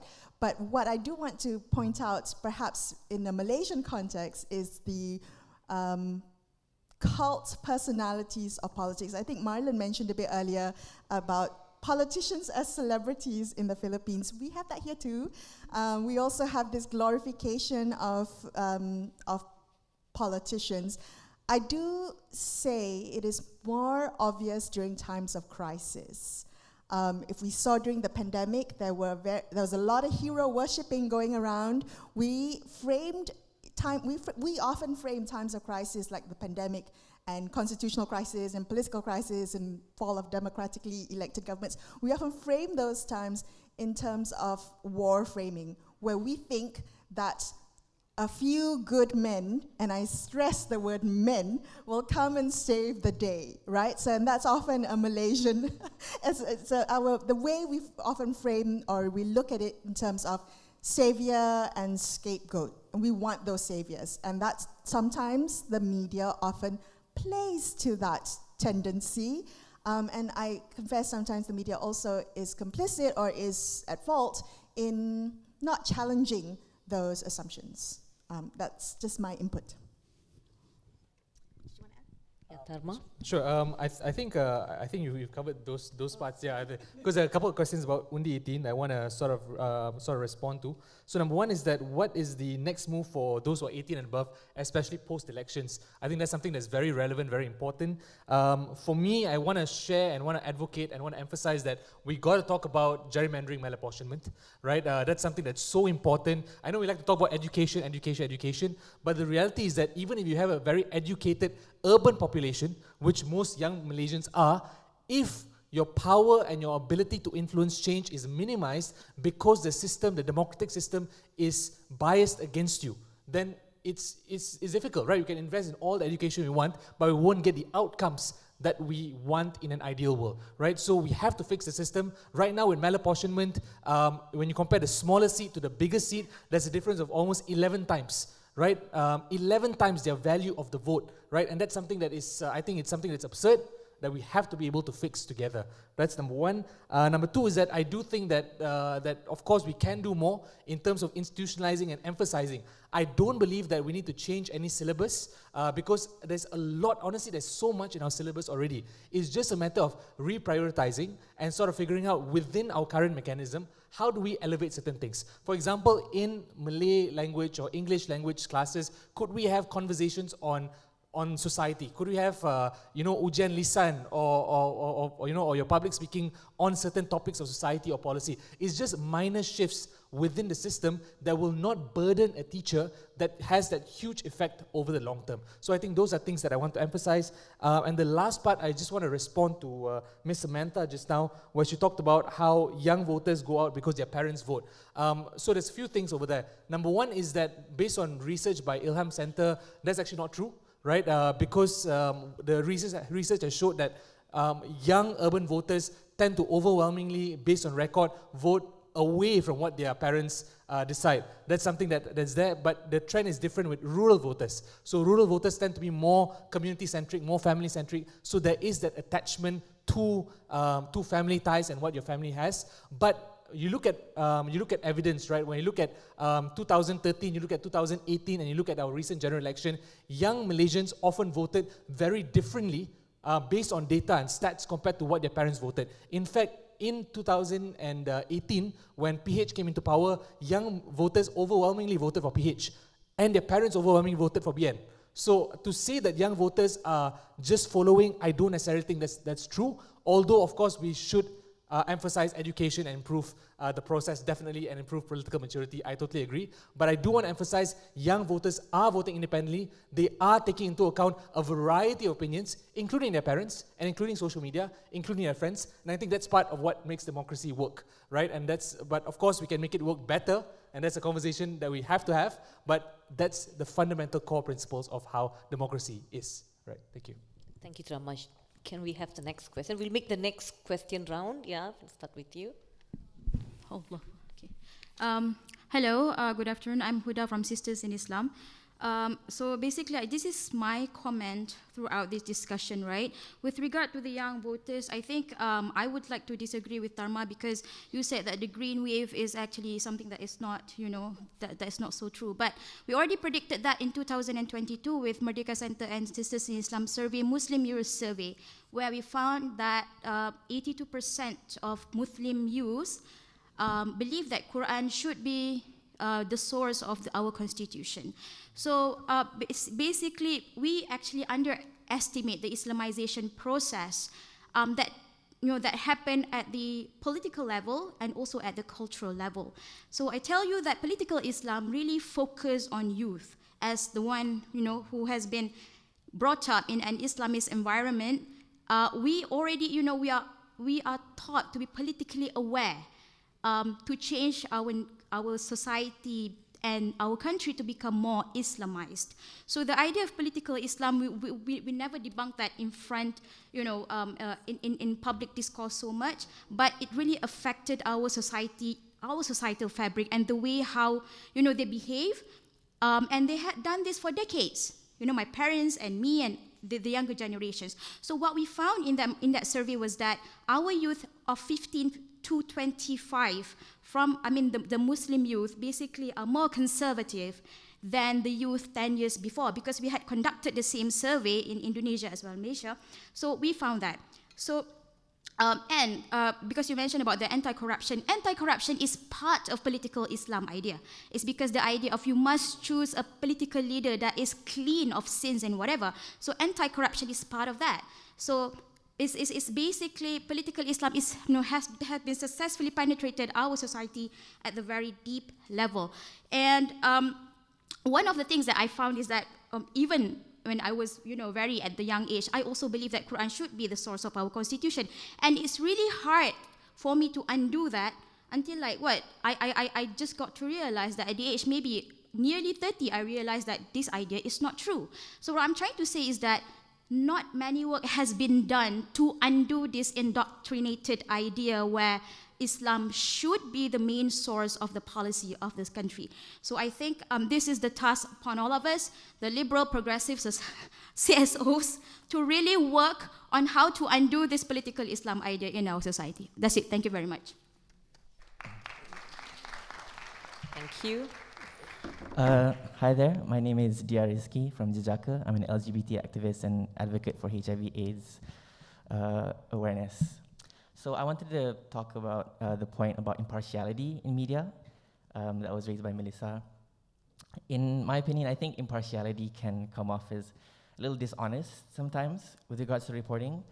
And I think the reason behind that is because there's a difference between impartiality, being neutral, versus being objective, right? There are certain objective truths that are rooted in evidence, research.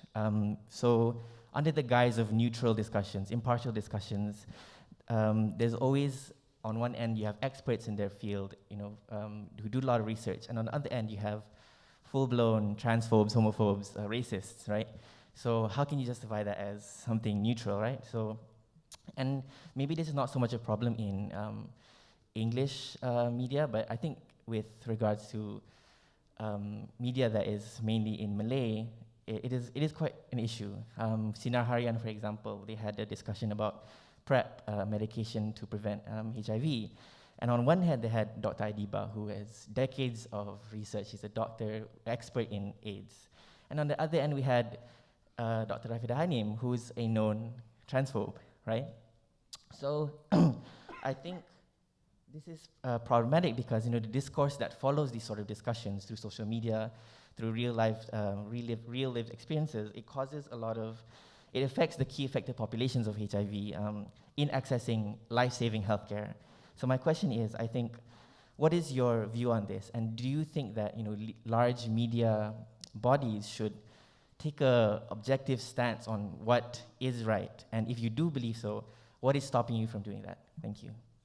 And your final question for the session? Right, thank you. Hi, my name is Mohsen Azman. I'm from Bauer Group Asia. So earlier we did touch on addressing censorship surrounding controversial or inflammatory individuals, propaganda news outlets, etc., to prevent indoctrination, especially among youths who remain vulnerable and lack proper understanding of the nuances of politics, especially in the context of Malaysia, with regard to race and religion, all those inflammatory ideas. While this is concerning and it is something that definitely merits the attention, to what extent does active measures against these actors remain within the definition of democracy, and where do we draw the line to mitigate authoritarian tendencies by the government with regard to control, censorship and control of media? Thank you.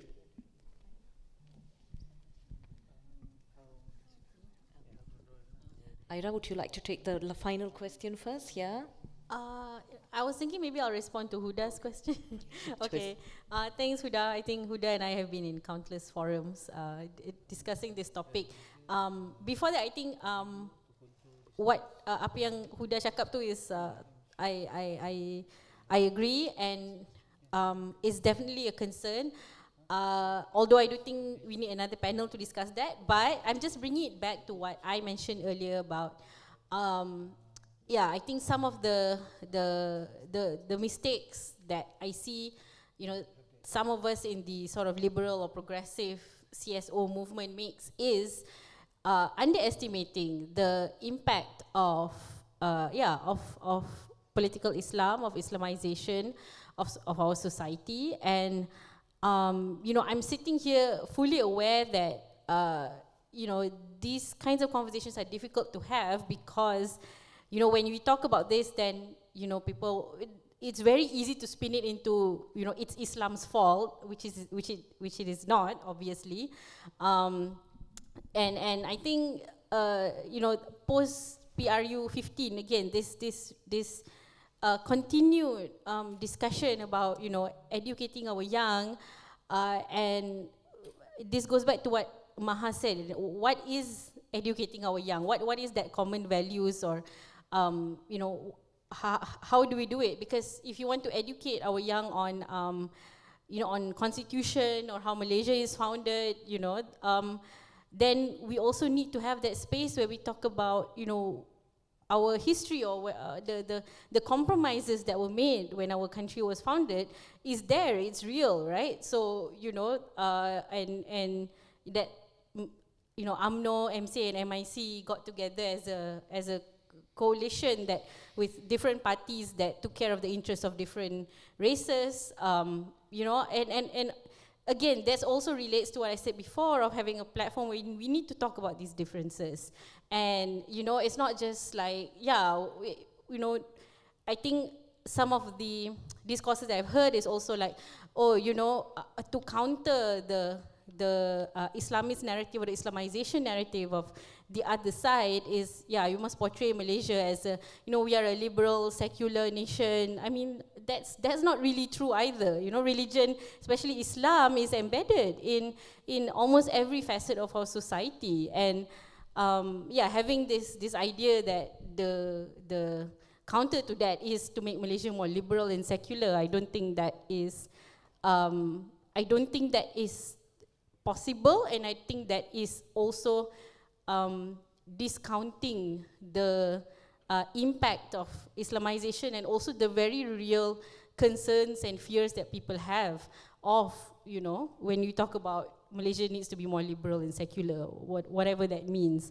So this requires a lot of thought from the progressive and liberal movement, I think. I don't think we've really given it that much thought, and there's a lot of taking for granted on our side, and a lot of assuming things about one another, and I think that needs to change first before we sort of really think about what it means to live in this multiracial nation. So this is why I keep emphasizing on that. And I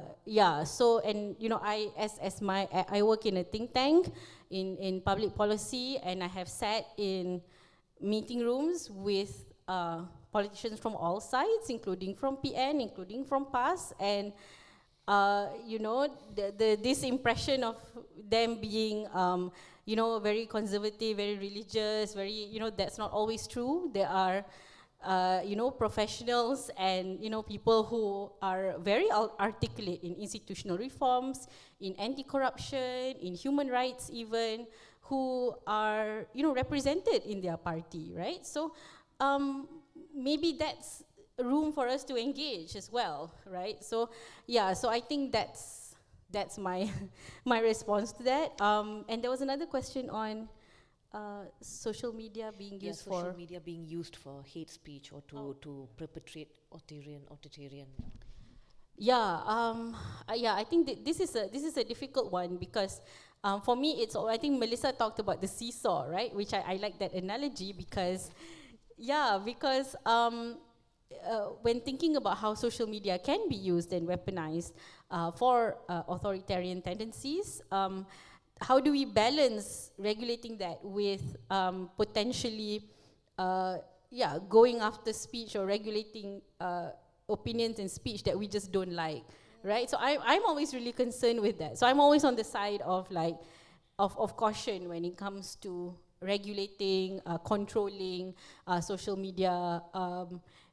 Because technology is a frontier that is, there's two sides to it, right? It's supposed to be free and available to everyone, but on the other hand, because of the way it works and it operates, it tends to bring out all the negative tendencies, because then that gets the eyeballs. So I think balancing that is very difficult. I'm not an expert on social media regulation, so I'm not sure if there are countries out there who have managed to strike the right balance, but I think maybe we can learn from those countries, I think.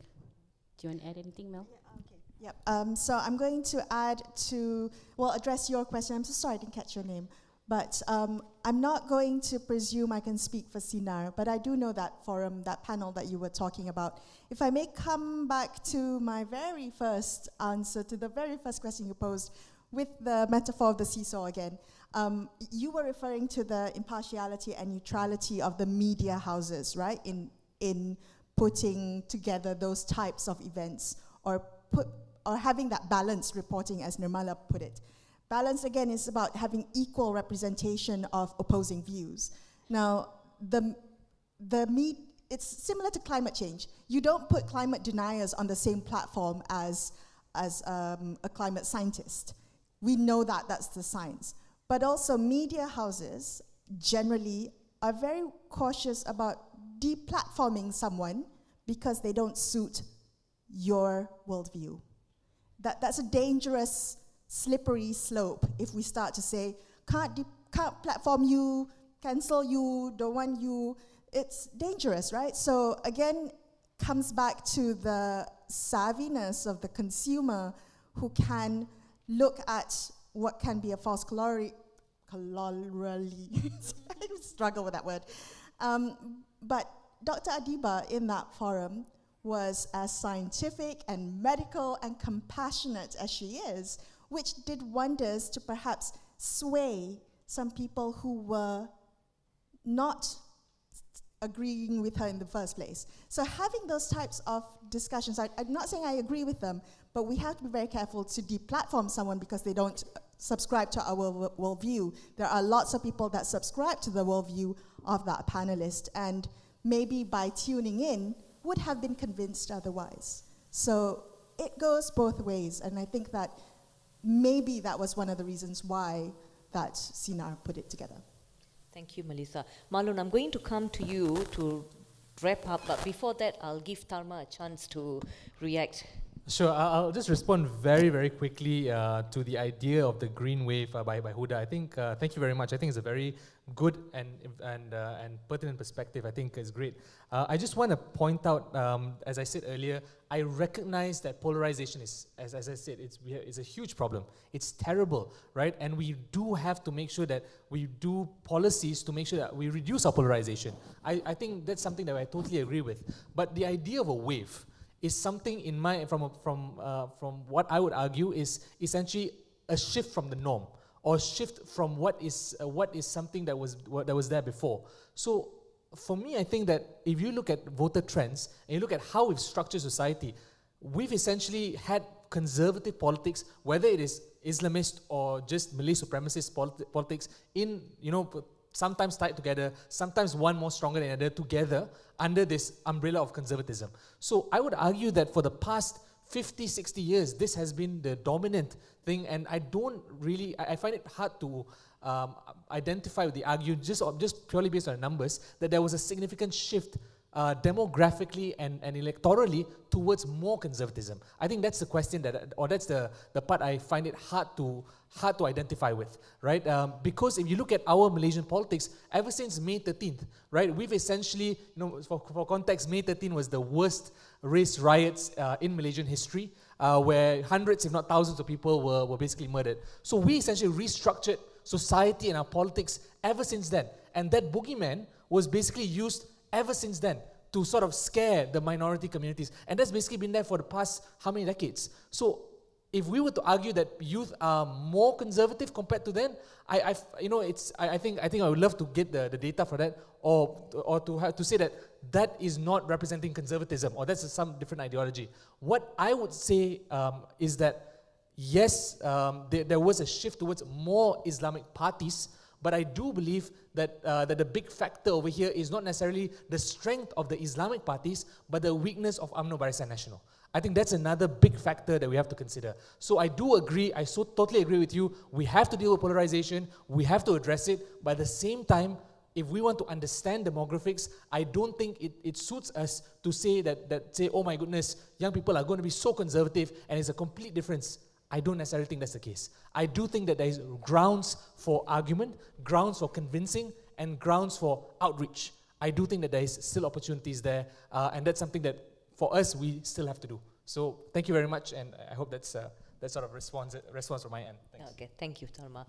Yeah, Marlon, you've heard youth speaking, you heard civil society speaking, you heard media speaking, and what would you want us to take home today from you? What should we learn from your presentation? Maybe a few sentences, just one point that we should take home today that might be a guide for us in the future. I think I've mentioned earlier that, well, I would like to be very careful to make statements that presume that whatever works or whatever challenges that we have in the Philippines would also apply here. Because as I've said in my presentation, there are very unique political, historical, social factors that color our democratic life.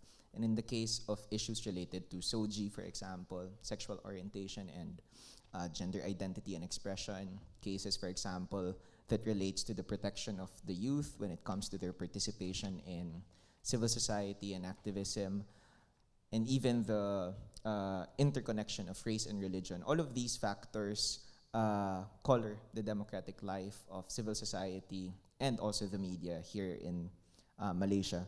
So I think in our experience, it really takes some courage for people to dare to do the difficult thing, right? This manifests in the work of Undi 18, obviously. But it's also difficult to make the suggestion to simply say be brave or to dare to do different, because it comes with very palpable and serious cases of harassment, for example, for activists. And this is the situation in the Philippines. But I think a lot of people in this room are familiar with the work of Maria Ressa and Rappler in the Philippines. Obviously, she's gone through a lot of series of cases of libel, of a lot of persecution. And obviously, it's one of the reasons how the Nobel Peace Prize actually took notice of her work, because of this bravery, because of this amount of problems that she had to go through, and Rappler at the same time. So I think civil society really has this important role to do the difficult work, to do the dirty work. When it comes to social media, obviously it's almost a futile discussion to say whether it has good, or I mean if it has the ultimate good for society or the ultimate bad, because again, we go back to that analogy of the seesaw. Very much applies to social media as well. So I think the civil society will really have to find a way to make use of social media proactively, and at the same time really take on the role of addressing digital rights issues, regardless if your concern has to do with race, with religion, with youth empowerment. This is where we are right now. Internet freedom, digital rights is something that we really have to prioritize. That's it for me. Thank you very much, Marlon. I think we are over time already, so do you have any last words? Anybody wants to share something?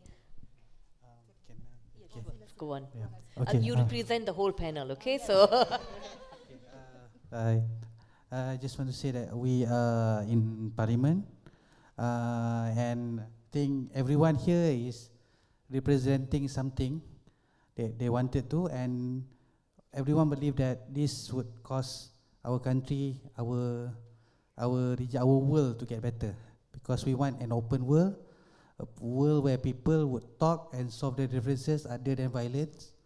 And I think more discourse, more forum, and more engagement with the community and also the powers that be the right direction. And I would like to be thankful of this opportunity, and I hope that we will support each other on things that make us better. Thank you.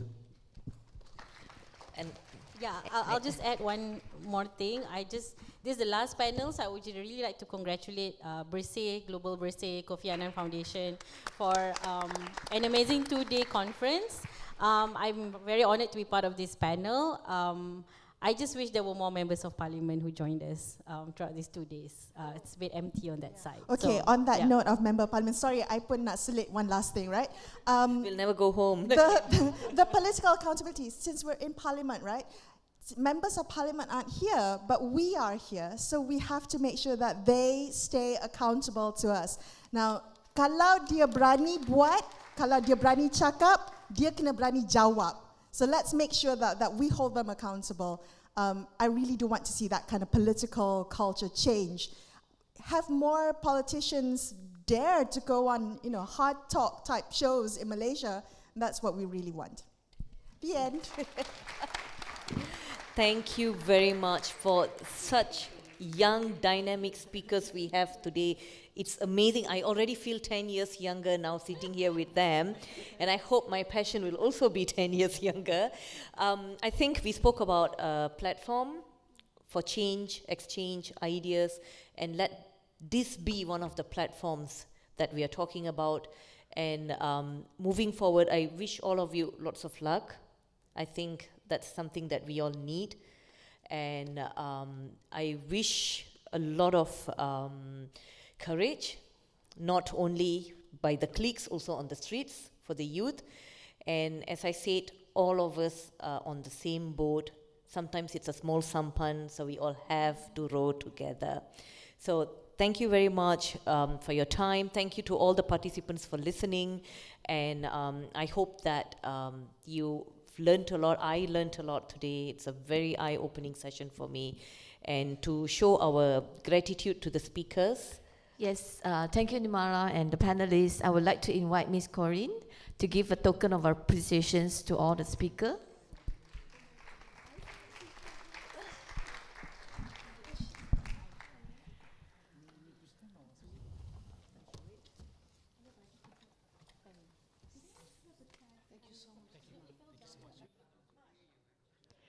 Please stay put.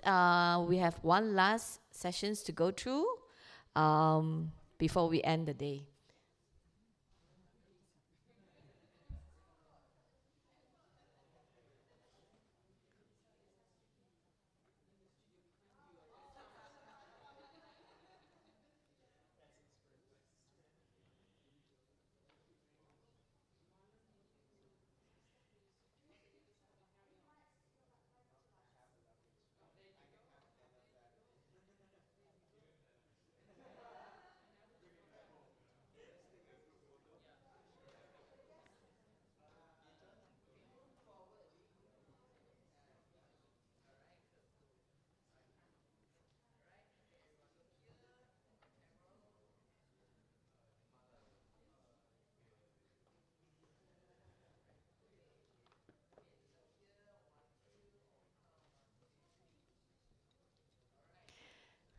Thank you. So this is a wrap for all the sessions for this roundtable. We thank you everyone who make this event a success.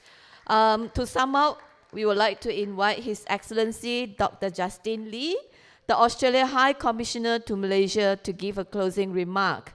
Please put your hand together to welcome Dr. Justin Lee.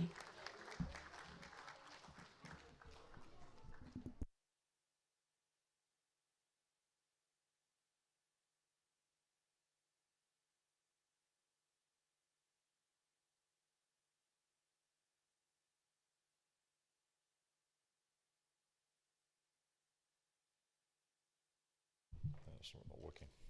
There we are. Thank you very much for that. I appreciate that it's very late in the day, and I think you've had very long discussions, so I won't take too much of your time. But I really did just want to acknowledge everybody that is here today and has participated in this roundtable. So especially for those that are here, the honourable senators and members of the Dewan Rakyat and the Dewan Negara. And I think it is a great privilege for all of us to be here in Malaysia's parliament.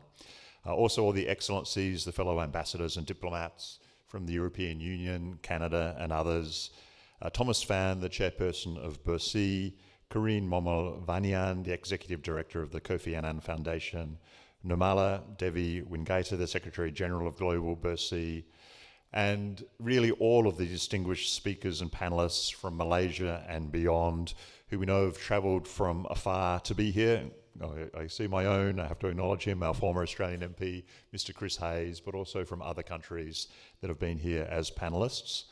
And to all of our good friends from civil society, from the youth groups, the think tanks, academia and media. And that last discussion really was fabulous, and I think demonstrates the value of these sorts of open exchanges, being able to hear and share different perspectives on issues really does demonstrate the value of such dialogue. I'm very grateful myself for this opportunity, and the Australian High Commission has been very pleased that we've been able to support this important roundtable, again together with our colleagues from the European Union and Canada. And I do wish to congratulate the event organisers, BERSIH, Global BERSIH and the Kofi Annan Foundation for all their excellent work in facilitating the roundtable and such a fruitful exchange. So please, can you all put your hands together for them once more?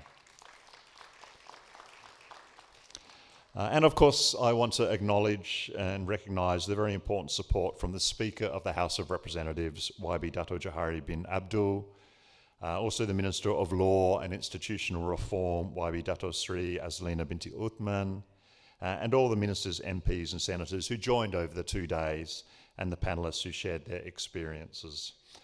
I think it's very welcome that the Speaker of the Parliament has encouraged such a roundtable as this, and that there's been such great participation from all sides of politics. That in itself, I think, is a great achievement and a demonstration of the Malaysian Parliament's commitment to transparency, dialogue, and further deepening of democracy.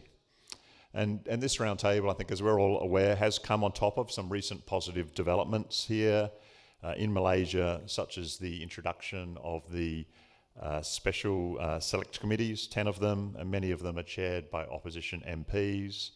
And in our experience, those sorts of committees do really play an important check and balance function and improve government accountability and policy development.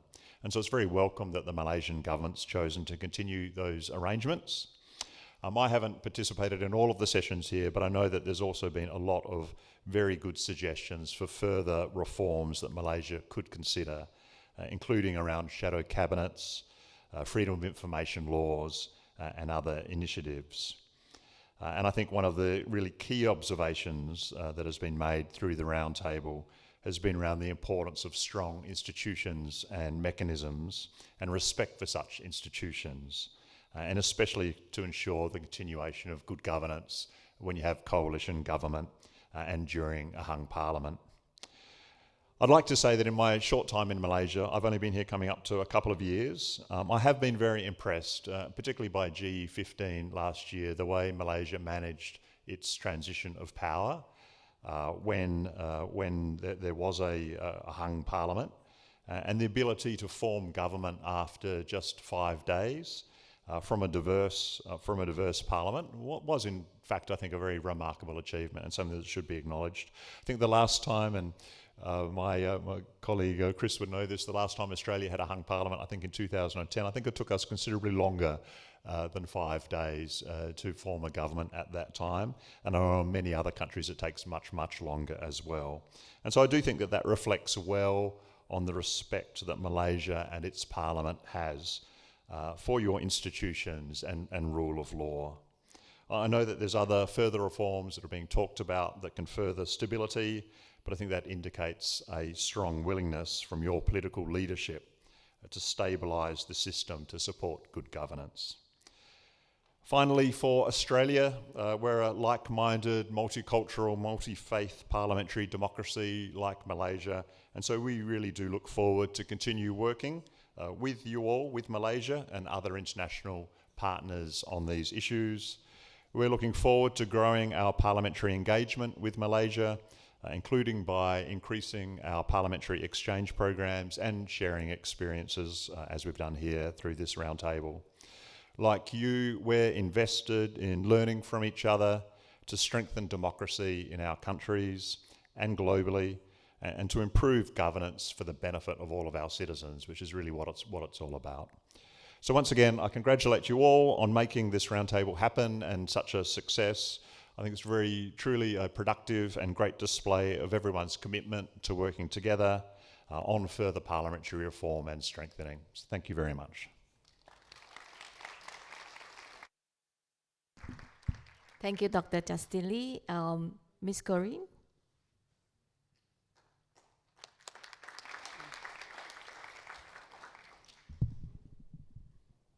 Thank you. I think it's my role to sort of summarize some of the insights of our discussions over the last 2 days, and it's difficult because a lot of very interesting things were said. Don't worry, I have an incentive, a very good incentive to keep this brief because I have a plane to catch, so I will keep it brief. And my other difficulty is that sometimes I have difficulties, like one of our speakers, to read my own notes, but I'll try my best. One of the main insights that I took from the discussions was actually something that I think it was the deputy speaker said on the very first day, on the very first morning, is that you do not have to choose between democracy and stability, and that in fact they are inseparable. And I think if we had to summarize the whole discussion, that would be a good slogan to keep. But I think also what the last 2 days have shown is that democracy takes hard work. There is a saying that, that a newborn democracy or recently born democracy does not mature overnight. There's a saying that it takes a village to raise a child, and I would say that it takes the whole country to raise a democracy. But especially it takes politicians who are ready not only to apply the law of democracy, but to apply the spirit of democracy and to grow this democratic culture that many speakers have referred to. And conversely, we were reminded on the first day by Professor Hofmeister that the greatest threat to democracy is the willingness of leaders, of some leaders, to break the norms that sustain democracy. But we also heard lots of very practical, concrete examples of measures, mechanisms, practices that can help build democracy. We heard about the constructive vote of no confidence that helped stabilize Germany after the war. We also heard from Canada and Australia how properly resourced shadow cabinets can help strengthen the quality of legislation and can help build bridges across the aisle between the ruling and opposition parties. We heard how strong institutions and a strong civil service, such as the one it was mentioned in Taiwan, can contribute to stability and can mean that parties can take more time. The ambassador just said it was remarkable that Malaysia took only five days to form the coalition government after the elections. But sometimes it takes more time, and sometimes it's okay because the government's functions continue, and because the solid civil service and solid institutions continue functioning no matter what. So, and sometimes it's very important to negotiate a solid, detailed coalition agreement. We heard the very interesting example of Finland, which has seen a reduction in the size of the main established political parties, or a fragmentation of political parties over the last decades.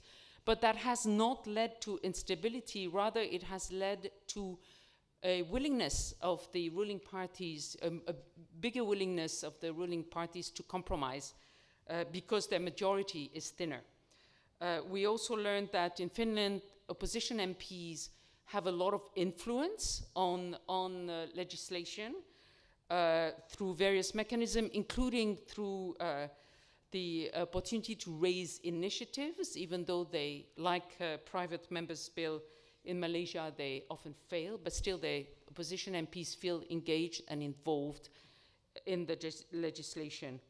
We also heard that even more important maybe than all these mechanisms and practices that were discussed is this, and Maha, I think, put it this way, is the common system of beliefs that ties the members of Parliament. And I think I really liked Markku's 4 C's that describe the common system of beliefs in Finland: cooperation, compromise, coalition, and consensus. And I really liked also the value he put on patience. So both Gisela and Markku spoke of the importance of trust among parties who are building a coalition, but also the trust across the aisle between the opposition and the ruling party, and the opposition has to trust that one day their day in the sun will come. So they have to trust the institution and the system. The trust among parties building a coalition is not easy to build, and Gisela reminded us that it shouldn't mean naivety, that it's all a bargain. So that's, but that's any negotiation in life. We heard this afternoon from Marlon, still speaking about trust, that we learned how to build trust across the echo chambers that social media generate, and how to fight polarization. Very interesting examples from the Philippines and the work that has been done there. We heard how not to mistake youth skepticism of traditional political systems and the traditional political parties, not to mistake that for youth apathy. And we learned also of social media's power, but also limitations in mobilizing voters and shaping behaviors. And what was very interesting was that all our Malaysian speakers put all these experiences, but brought them in the context of Malaysian politics, which of course was the whole purpose of this roundtable. We've learned, and it was really interesting to learn from them both the remarkable achievements of Malaysia over the last few years, and what they saw as still the shortcomings in its progress towards full democracy, if there is such a thing as full democracy. Among the achievements, I noted the lowering of the voting age and the incredible rate of youth participation in the vote, because 79% is really a rate that many, many countries would envy Malaysia. We heard about the significant jump in the rating for press freedom. That's really significant achievement. The abolition of mandatory death penalty. We've heard about the anti-hopping law. It was really fascinating to me to hear about the whole process and how it nearly never saw the light of day, but it did. We heard about also maybe a growing awareness among members of Parliament about the intricacy of the legislative and complexity of the legislative process. At the same time, many speakers advocated for more reforms. Some advocated for a strong electoral court, for different funding of political parties, for term limits, for certainly standing order reforms, we heard a lot about the better resourcing, institutionalization, and expansion of select committees. So all these will be difficult, but they're actually, it's just legislation, so it can be done. And I think what will be harder maybe is sort of the ethical issues that were raised, some very important ones, like the real difficulty of maintaining one's party identity and values while engaging in the necessary compromises required in building a coalition. That's a hard one.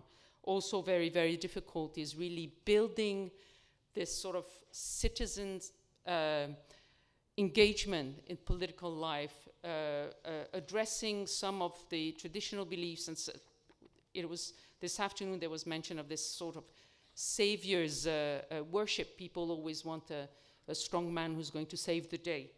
So these are tougher, longer-term issues, but I see a lot of willingness to work towards them. I think you will all agree that it was a very rich, but at the same time lucid and hopeful conversation. And it doesn't stop here, and Thomas will speak of the next steps now. It's just left for me to thank you all, to thank, of course, again, our supporters, the EU, Canada, and Australia, for their support, the speaker, of course, for his hospitality, the deputy speaker for being with us, all the experts who traveled a long way to be here with us and share candidly their experiences in their countries, our panelists who did not shy away from difficult conversations, and our organizers, of course, BERSIH and Global BERSIH, and all of you for being with us these 2 days. Thank you very, very much.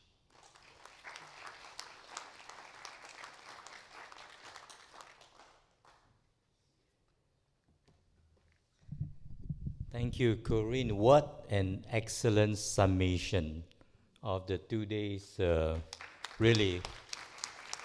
And I think it really helped us in our report writing that we'll be doing, to just list down everything.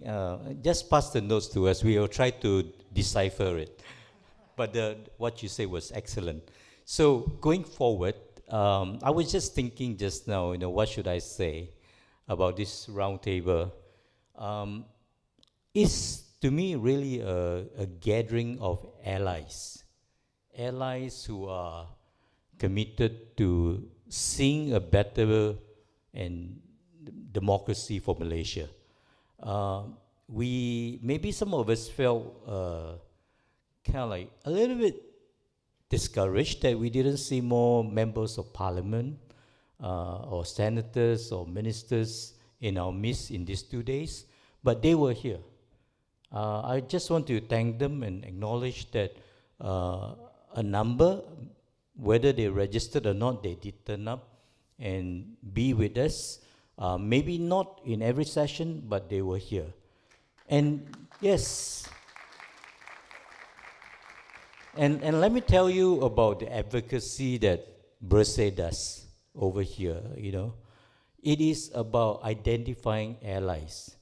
And this is what we have done over the last few years. We identified members of parliament from any party who shares the same commitment and values and passion, and they are there. Identify them and work closely with them to push the reforms that we believe will be good for democracy in Malaysia. And over the last few years, you know, we have made some strong allies and friendship with some of this, and they are the ones who are here, who were here, who were on the panel with us. And this is how we see things change, you know. And the other ally, really, I want to acknowledge, especially in this last session, are the media. The media. Thank you. You know, Melissa, different ones, Sharat and Sina, the last few years, what an amazing partnership we have had. You know, we just to take one advocacy, the anti-hopping law, you know, which we, right after the Sheraton move, realized that that is the one reform, one law that we need to nail before GE 15. And we started the conversation. I can tell you it was hard. Not many politicians were really interested on both sides, because they were more interested in the potential of just getting people to jump back and forth and form government. But you know, we persevered, and we rope in, like I say, allies from different parties. We rope in the media.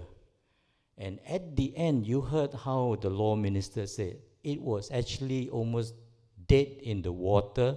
The cabinet rejected it in April of last year. Almost wholeheartedly, they rejected it. But they did not dare to announce it. Because why? There was already public pressure built up by us and the media, you know. They didn't dare to tell the public we are not going to have the anti-hopping law. So they came, they was, we knew a bit of the backstory, you know. April 11 in the Parliament, they called for a special session to pass the anti-hopping law, but then they realized that the amendment to the Constitution was so poor. I'm just quoting 1 Junaidi, you know, yeah. It was so bad that it should not be passed, but they cannot cancel it. So in the end, last minute, literally before the sitting began, they decided that it will go to the select committee, where they would seriously, from all parties, sit down and find a solution that is acceptable to all. And then we have the anti-hopping law, tabled again in July and passed unanimously against their own self-interest. And it is because of the partnership that we have with our allies, all of you here. That's how we do it.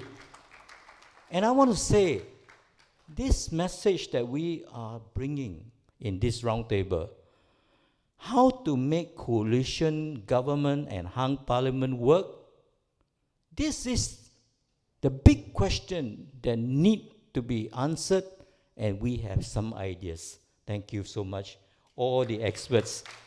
who came. Thank you so much. No, we are getting some ideas now, and this is just an event. Change is a process. Election is just an event, but you want to see long-term change, it's a long-term process. From this roundtable, what we're going to do is that we are going to, first of all, produce a substantial report. I told Corinne and Nimala and my team that looking at the last roundtable, we had a report. It was okay, but it was just a very, small report.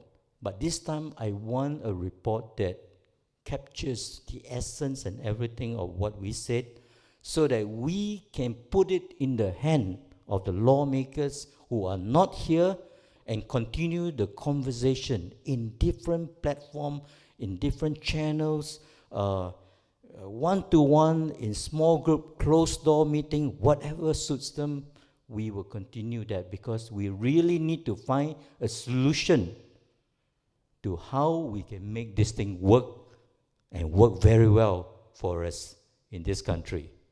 That's what we're going to do, So thank you for the support from the different foreign embassies and High Commission that allow us to produce all this, hosting this, and also produce the report, and also ongoing engagement. But again, I come back to our allies. We will go back to our allies who are here.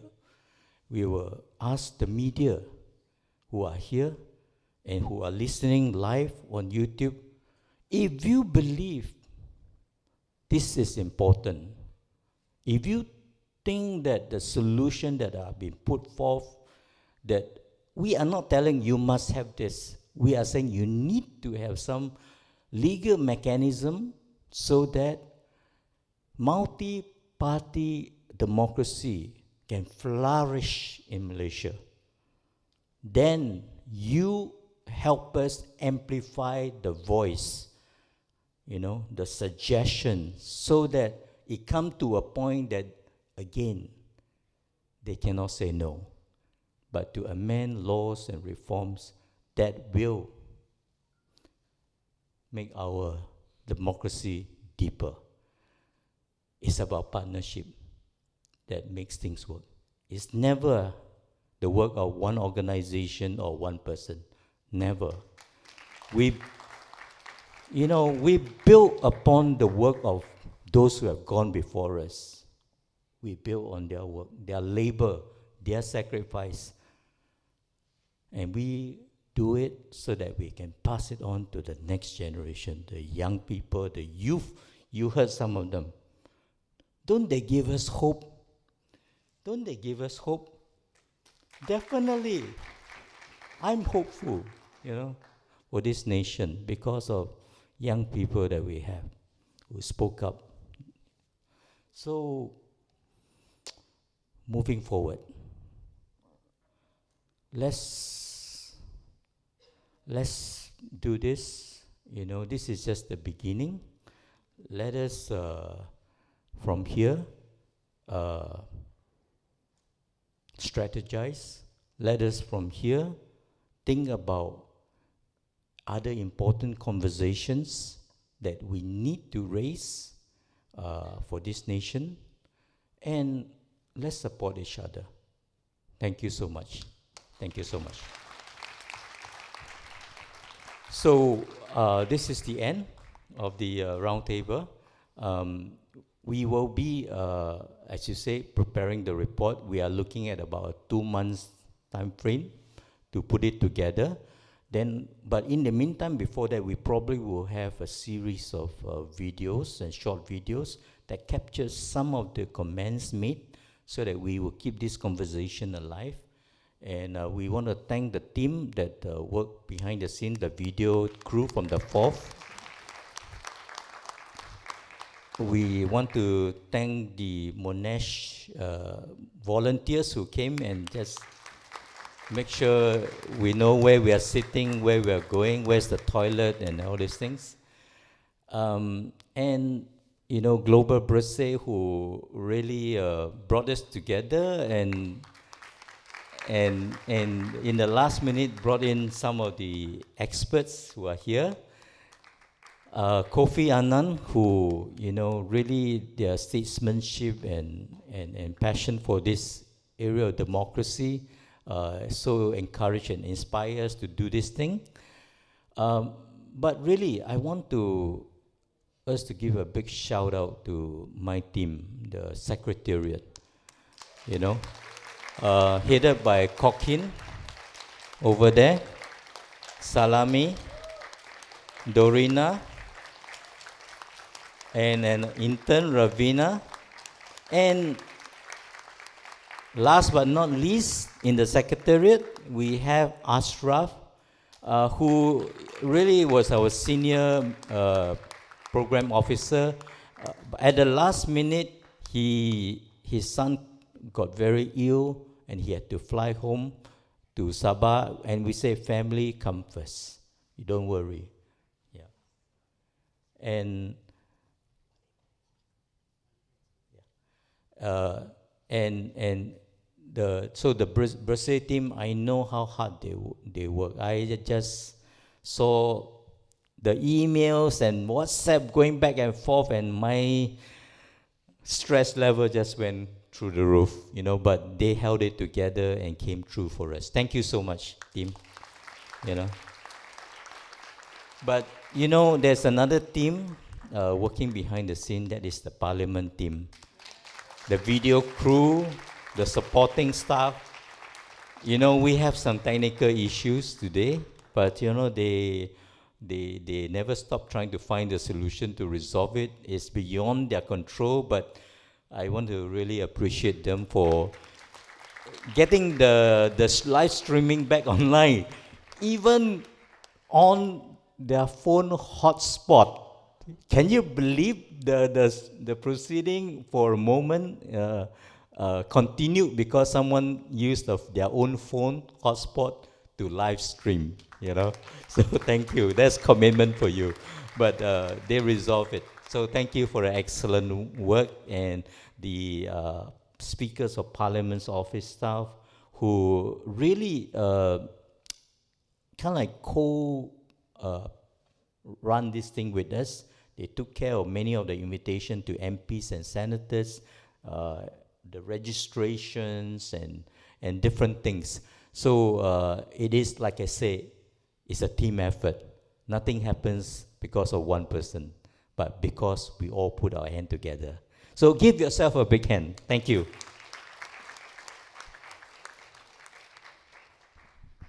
Thank you, Thomas. I think you have speak everything I want to say. So that's the end of the 2 days roundtable. Big thank you to everyone. Stay put if you want to take pictures with the banner, but don't forget to hashtag My Democracy. Group photo. Shall we take another group photo, like what we did on the first day? Yeah? Okay. Maybe everyone just, move to that side and fill up the space in front, I think.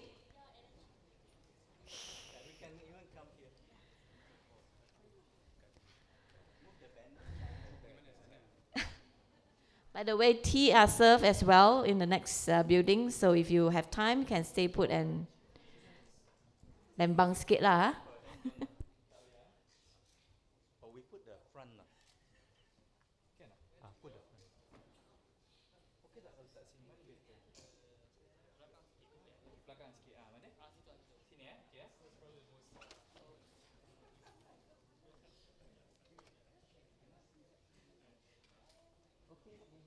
I think we can.